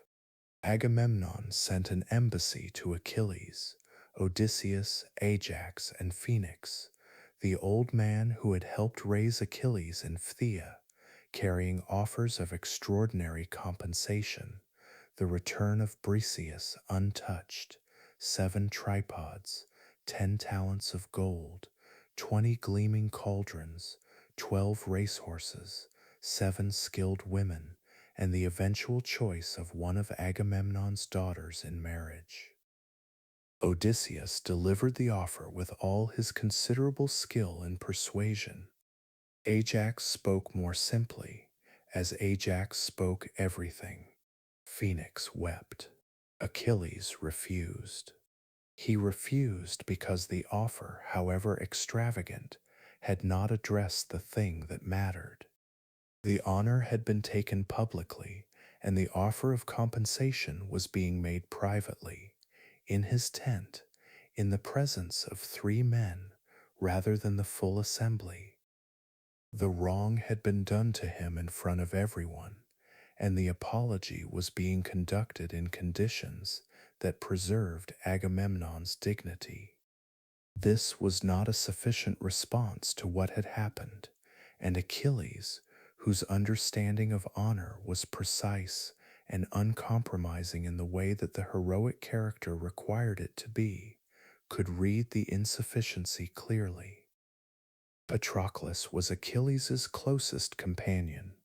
The word the tradition used was hetearos, companion, and the relationship between them was one of the mythology's most carefully rendered bonds, a friendship of such depth and mutuality that later generations would debate its precise nature, and the debate would say more about those generations than about what the Iliad actually described. Patroclus watched the Greeks suffer and felt it in a way that Achilles, locked in the logic of his withdrawal, could not allow himself to feel. He came to Achilles and asked, "If you will not go, let me go in your armor. Let me wear the armor and lead the Myrmidons and drive the Trojans back from the ships, and then return, the Greeks relieved and the deception completed." Achilles agreed, with conditions: go to the ships, drive them back, and stop. Do not pursue the Trojans to the walls of Troy. Do not let the success of the armor become the occasion for something larger. Patroclus went out in the armor of Achilles, and the Trojans fell back, believing for a time that Achilles had returned. He drove them across the plain, and then he did not stop. The conditions Achilles had set were the conditions a man sets when he knows the danger and cannot prevent someone he loves from walking toward it. Patroclus pursued the Trojans toward the walls of Troy and was met by Apollo, who struck him and dazed him, and Euphorbus, who wounded him, and then Hector, who killed him. He died on the plain before the walls, in the armor of Achilles, and Hector stripped the armor from the body and put it on, and the Myrmidons fought to recover the body and eventually succeeded, and Achilles received the news in his tent by the ships. What happened in Achilles after that news arrived is the Iliad's central observation about the heroic character. The withdrawal, the quarrel, the honor and its complex maintenance, all of it became irrelevant in a single moment when the runner brought the message. He covered himself in the dust of the ground and lay there, and his cries reached Thetis in the depths of the sea, and she came to him and held him, and he told her, "Patroclus is dead, and I want to go back to the fighting, and I know what that means." He knew. The choice he had made at the beginning, the short life of glory versus the long life of obscurity, had always included this, the specific death at Troy, and he had known it and chosen anyway, and now the consequence had arrived in the specific form of his companion's death, and he went back into the war to answer it. Hephaestus forged him new armor because Thetis asked it, because a mother who knows her son is going to die will do everything in her power to delay the death, and nothing in her power will be enough. The shield he made for Achilles was described by Homer with a sustained attention given to nothing else in the poem: a world in miniature, a wedding and a harvest, and a herd of cattle and a vineyard, and the ocean circling the whole, the full range of what the world contained pressed into the bronze, everything that Achilles was walking away from, rendered in the metal of what would carry him back into the war. He returned. The Trojans withdrew before him as fire withdraws from nothing, as the mythology described the advance of the figure that death could not discourage, because death was already in the accounting. He fought through the Trojan ranks and drove them back to the Scamander River and filled the river with Trojan dead until the river god rose against him, and he met Hector at the walls of Troy, and Hector ran, and Achilles pursued him 3 times around the walls before Athena deceived Hector into turning to fight, and Achilles killed him. He drove a thong through Hector's ankles and tied the body to his chariot and dragged it back to the Greek camp and dragged it again around the walls each day, returning to it when the grief required expression, and the grief always required expression. Priam came to him, the old king of Troy, father of Hector and Paris and 49 other sons, crossed the Greek camp alone in the night. Hermes guided him invisibly through the centuries, and came to the tent of the man who had killed his finest son and was dishonoring the body daily, and knelt before him. He brought ransom, gold and fine cloth and tripods, the formal instruments of heroic transaction, and he said something that no diplomatic formula required him to say, that he said because it was true, and because he was an old man who had run out of the capacity for anything other than truth. Think of your own father, Achilles, who is old as I am old, and who will lose you as I have lost my son, and who cannot hold you as I cannot hold mine. He kissed the hands that had killed Hector. Achilles wept. He held the grief of his own father and the grief of the man kneeling before him simultaneously, and for a time the war and the honor and the choice he had made and its price were all present in the same space, and neither man tried to resolve what was there. Achilles agreed to return the body. He gave Priam 12 days for the funeral rites, the war to pause in the interval, and Priam took Hector home. The Iliad ended there, not with Troy's fall, but with a funeral, not with Greek victory, but with 2 men from opposite sides of the war, sitting together in a tent and recognizing in each other the same grief under different names. Troy had not yet fallen. Achilles had not yet died. Paris's arrow, guided by Apollo, had not yet found the heel. The mythology knew what was coming and did not rush toward it. It ended its greatest poem at the moment of most complete humanity, the old king and the young warrior, sharing the knowledge that loss was what the world offered in the end, regardless of which side of the wall you stood on. The arrow came in the days after the Iliad's last line, outside the poem, in the tradition that surrounded and continued it. Achilles died as the prophecy had always said he would die, young, and with his name already imperishable, the bargain completed on the terms he had chosen at the beginning. The war continued without him, and the means of its resolution was not the force that Achilles had represented, but the intelligence that Odysseus carried, and the device that device produced, and the consequences that device set in motion rippled outward through every surviving Greek and every surviving Trojan into the long unmapping of everything the war had assembled. The fleet that had gathered at Aulis and crossed to Troy would scatter on its return, each ship carrying its own separate fate home across a sea that was no longer cooperative, into houses that had been changed by 10 years of absence, into something that the returning men would not entirely recognize. The longest of those returns, and the one the tradition found most worth following, belonged to the man who had found Achilles on Scyros and who had proposed the horse, and whose 10 years of wandering homeward would take him to the edges of the world and into its depths before Ithaca finally came into view again on the horizon. Chapter 12. The Long Way Home. Troy fell on a night of its own making.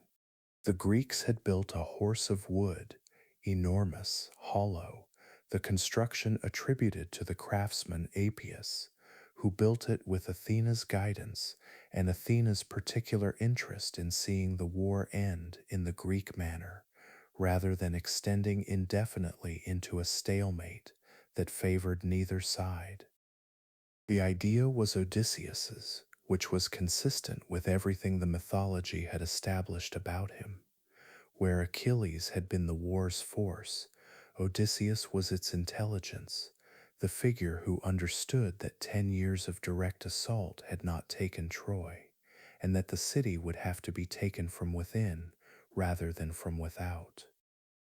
The horse was left on the beach outside the walls. The Greek fleet sailed around a headland and anchored out of sight, close enough to return when the signal came, far enough to be invisible from the walls of Troy. The beach was empty.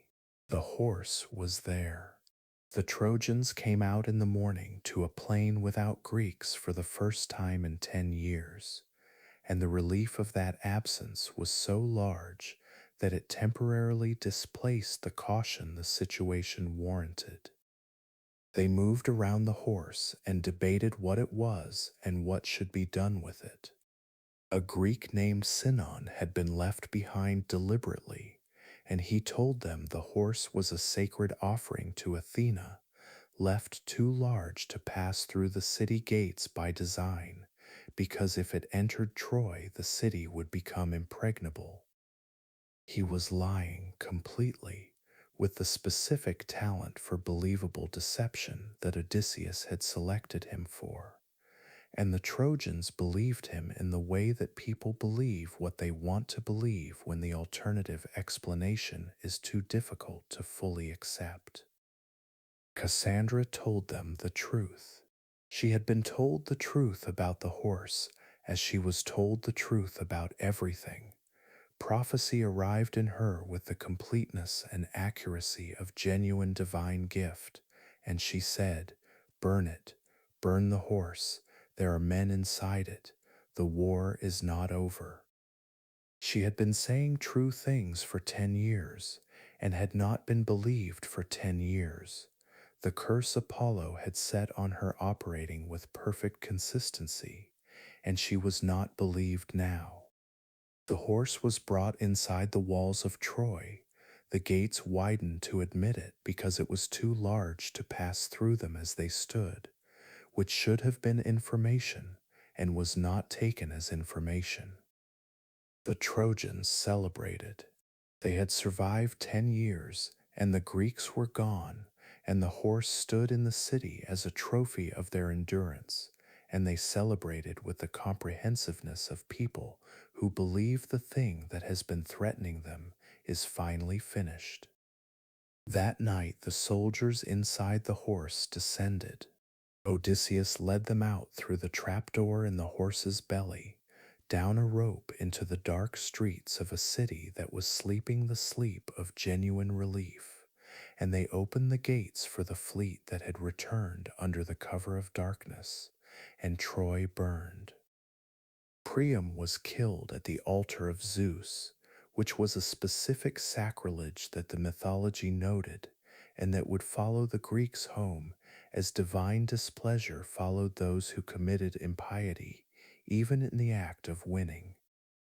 Cassandra was taken by Ajax the Lesser, son of Oileus, dragged from the temple of Athena where she had taken refuge, another sacrilege, this one directed at the goddess who had helped the Greeks win, and one that Athena did not forget.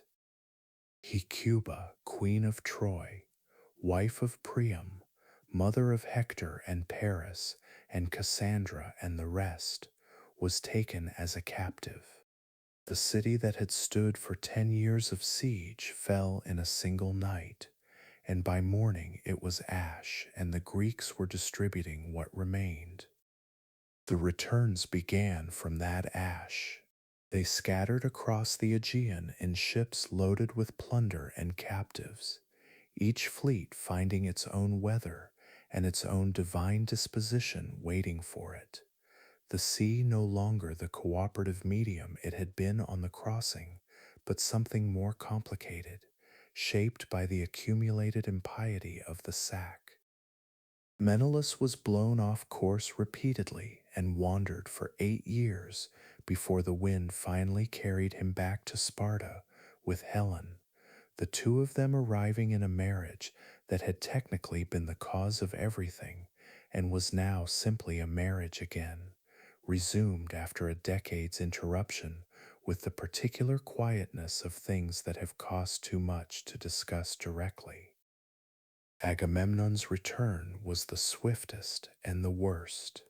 He reached Mycenae quickly, within weeks of Troy's fall, the gods apparently finding no reason to delay what was waiting for him there, and arrived at his own gates as a conquering king with Cassandra beside him as his captive, and Clytemnestra came out to meet him with the welcome she had been preparing for 10 years.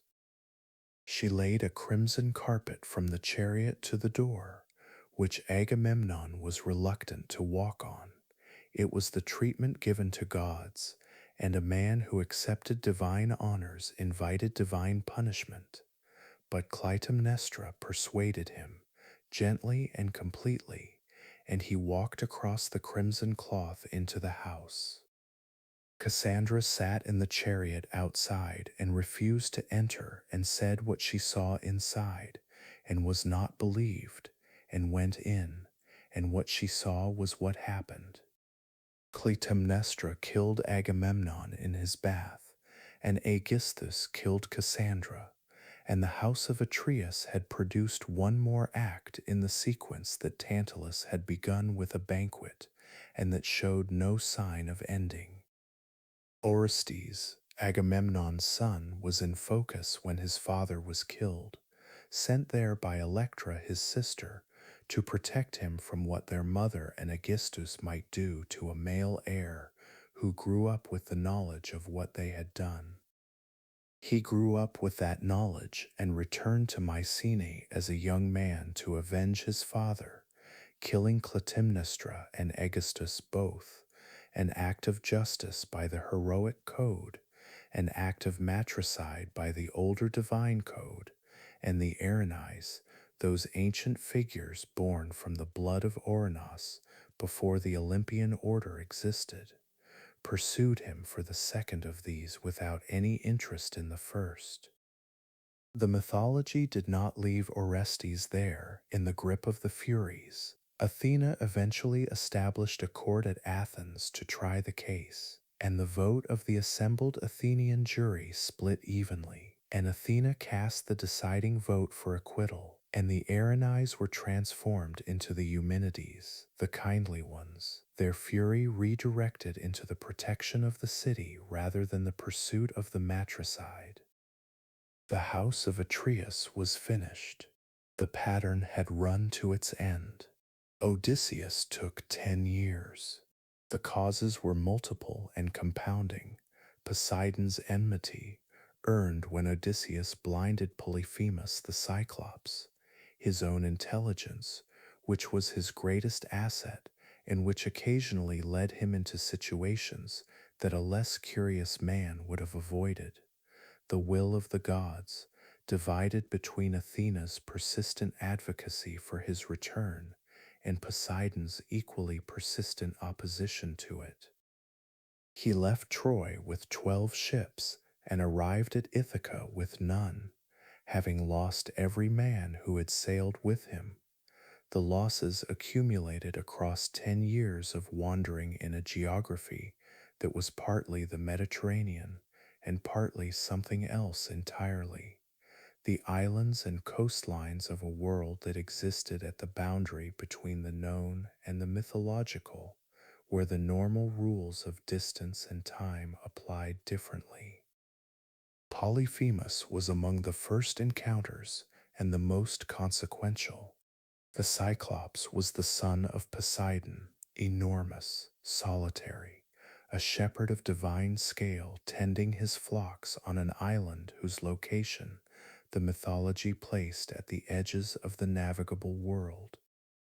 Odysseus brought 12 men into the Cyclops' cave out of curiosity, which was already the decision that would cost him, and Polyphemus sealed them in with a boulder no human strength could move, and ate 2 men at a time, morning and evening, until Odysseus devised the solution.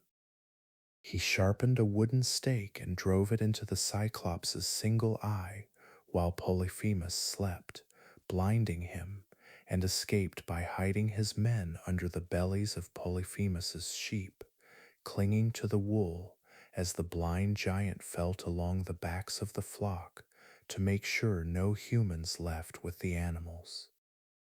Odysseus escaped, and then, from the ship already on the water, called his own name back to the island, the specific act of pride that pride demands and prudence prohibits, announcing himself to the enemy he had defeated so that the defeat would be properly attributed. Polyphemus called on his father Poseidon to make the return hard, and Poseidon heard and obliged. The enchantress Circe lived on the island of Aea, a year's residence that the mythology treated with the matter-of-fact quality it brought to most of Odysseus's encounters with divine women.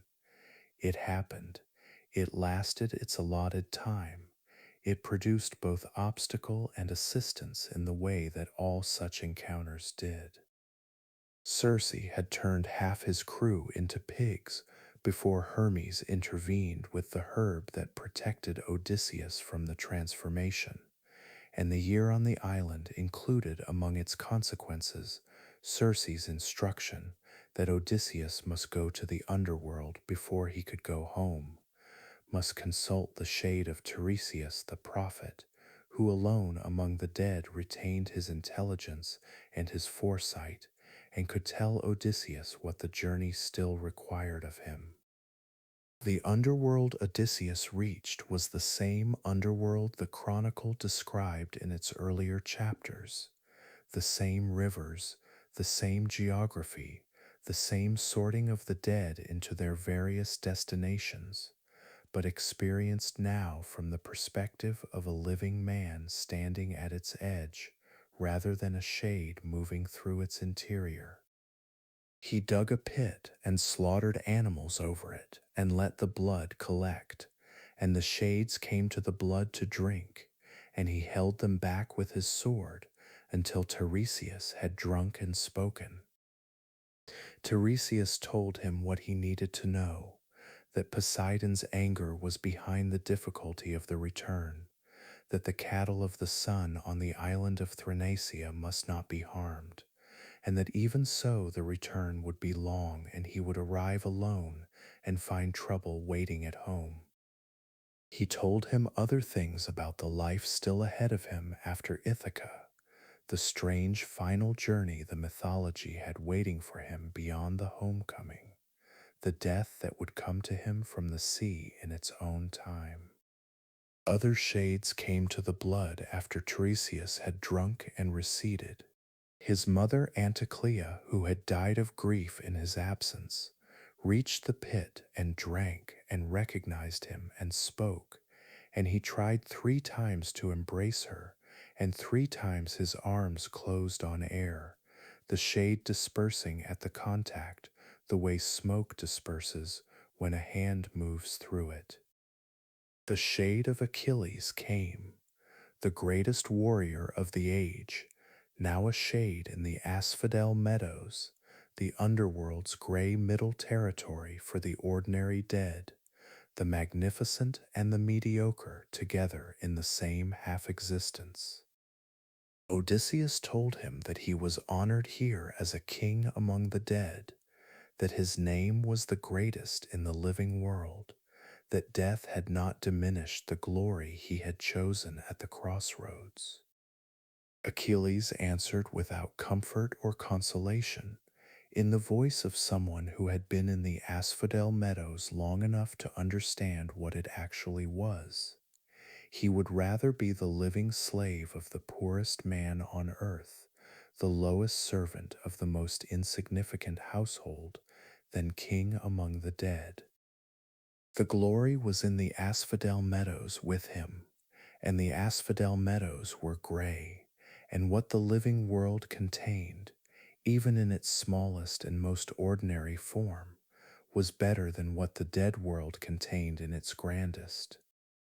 It was among the most important things the mythology said about the heroic choice, arriving in the voice of the man who had made the choice most completely. Achilles had chosen Troy and chosen correctly by the terms the heroic world offered. The name was imperishable, the glory was real, and standing in the gray meadows of the dead, he would have unmade the choice if unmade were available. The choice was not available. Nothing in the underworld was available except the continued existence of what had already happened, and Odysseus left the pit and returned to the living world carrying the knowledge of what waited at the journey's end. He lost the crew that had survived Polyphemus to Scylla and Charybdis, navigating the strait where the six-headed monster took 6 men from the ship in a single pass, and there was no way through that avoided the taking, and where the whirlpool on the other side of the channel swallowed ships whole on its cycle. He lost the remaining crew on the island of Thrinacia, where they slaughtered and ate the cattle of the sun god Helios, despite Odysseus's explicit prohibition, the hunger of men who had been at sea too long, overcoming the instruction that had been designed to save them. Zeus destroyed the ship with a thunderbolt at Helios's request, and Odysseus alone survived, clinging to the wreckage, drifting back through Charybdis and out the other side, and washing ashore on Ogygia. Calypso lived on Ogygia. She was a nymph, or a goddess depending on the account, and she loved Odysseus with the particular intensity of a divine figure who has found something worth keeping and cannot understand why the thing wishes to leave. She offered him immortality, genuine, complete immortality, the permanent escape from the death that waited at the end of every mortal life, and Odysseus declined it and sat on the shore every day looking toward Ithaca, the direction of Ithaca, the place where Ithaca was in relation to where he was, choosing his mortal wife and his mortal son and his mortal island over the endless life the nymph was offering. 7 years passed in this arrangement, Calypso keeping him and Odysseus wanting to leave, until Athena finally prevailed on Zeus to intervene, and Hermes arrived on Ogygia to tell Calypso that Odysseus had to go.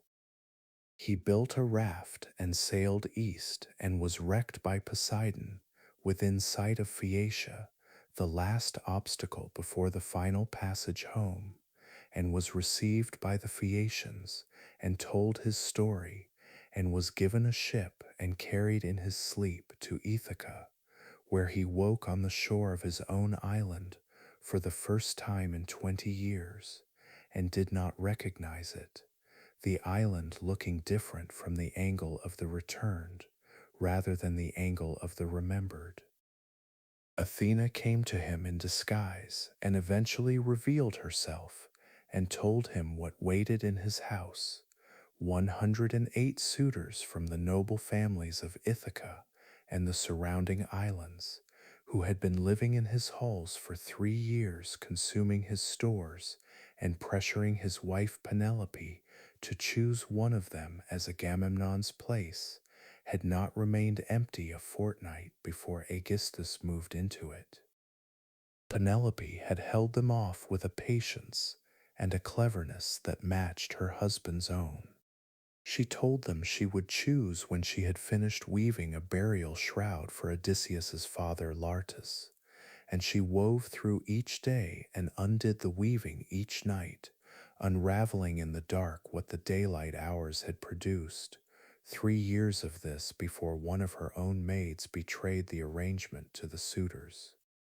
She had bought 3 years with a loom and the specific kind of loyalty to an absent husband that the mythology rendered without sentimentality. She missed him, and she held the house, and she did what was required to hold it, and the intelligence of the means was as much hers as the intelligence of the Trojan horse was Odysseus's. Odysseus entered his house as a beggar, in a disguise Athena had arranged, and moved through the halls of his own home, recognized, assessing what was there and what would be required. His old dog Argus recognized him.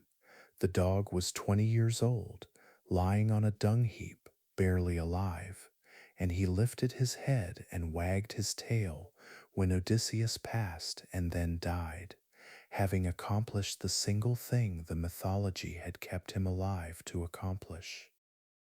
Penelope spoke to the beggar without knowing who he was, and their conversation moved around the truth of his identity, the way two intelligent people move around a thing they both know, without the circumstances yet being right to name it.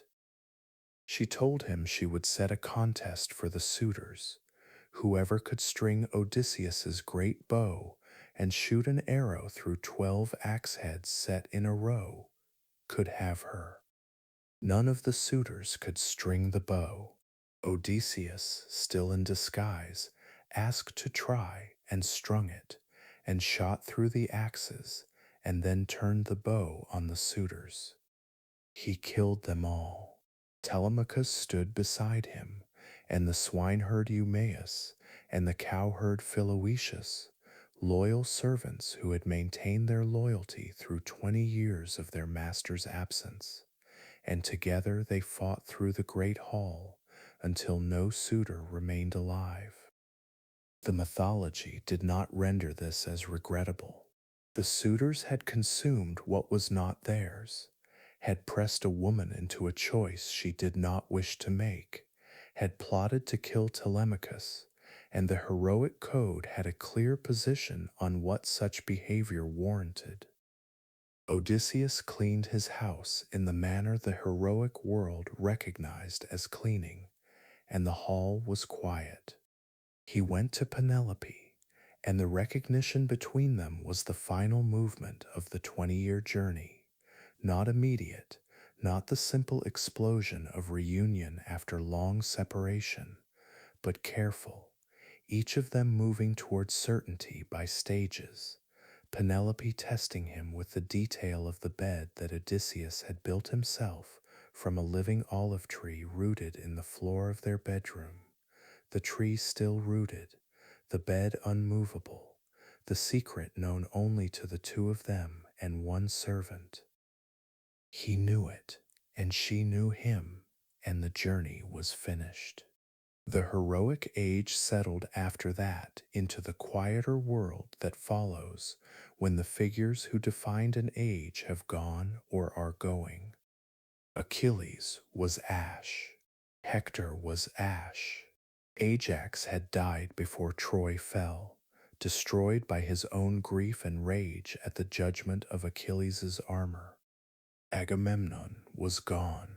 The generation that had assembled at Aulis and crossed the Aegean and spent 10 years before the walls of Troy had been reduced to its survivors, and its survivors carried what the war had made of them through the remainder of their lives.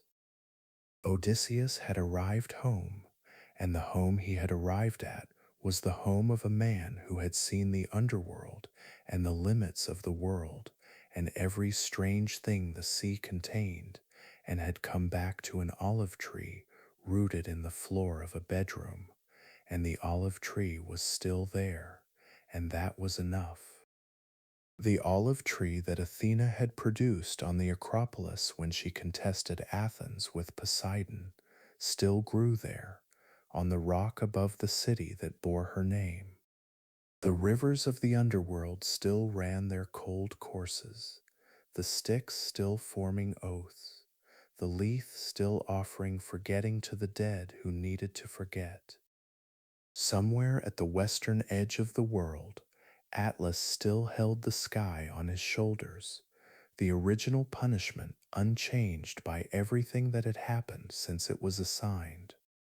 Somewhere in the Caucasus, the rock where Prometheus had been chained still bore the marks of the chains, though Heracles had broken them and the eagle was long dead. The gods still moved through their domains, Poseidon through his restless sea, Hades through his patient underworld, Zeus through the sky above everything, the thunderbolt still in his hand, Metis still inside his decisions, the family he had assembled on Olympus still disagreeing with each other in the productive way of figures who have no choice but to share a world. The stories had been told now from the first moment of chaos through the last arrow at Troy and the last suitor in the hall on Ithaca, and what remained of them was what always remained of things that had been told well enough to persist, not the events themselves which were finished, but the shape of them, the way they fit together, the fact that they had happened in this order and not some other order, and that the order meant something about how the world was put together and what it asked of the figures who moved through it. The gods had made the world, and the heroes had tested it, and the mortals who came after had inherited both the world and the stories, and the stories had traveled through every subsequent century in every subsequent language, finding new voices and new listeners in the way that true things find them, arriving here in this dim room at this late hour, still carrying what they had always carried. The sea still crosses the same distances it has always crossed. The names of the rivers persist in the places the rivers run. An olive tree somewhere on a Greek hillside is older than anyone can measure and continues to produce its fruit in the silver-green way of olive trees, unhurried, returning each year to the same task. The mythology does not end so much as it continues at a register too quiet to follow, the stories passing from one telling to the next across the long interval between their origin and now, and now, and now.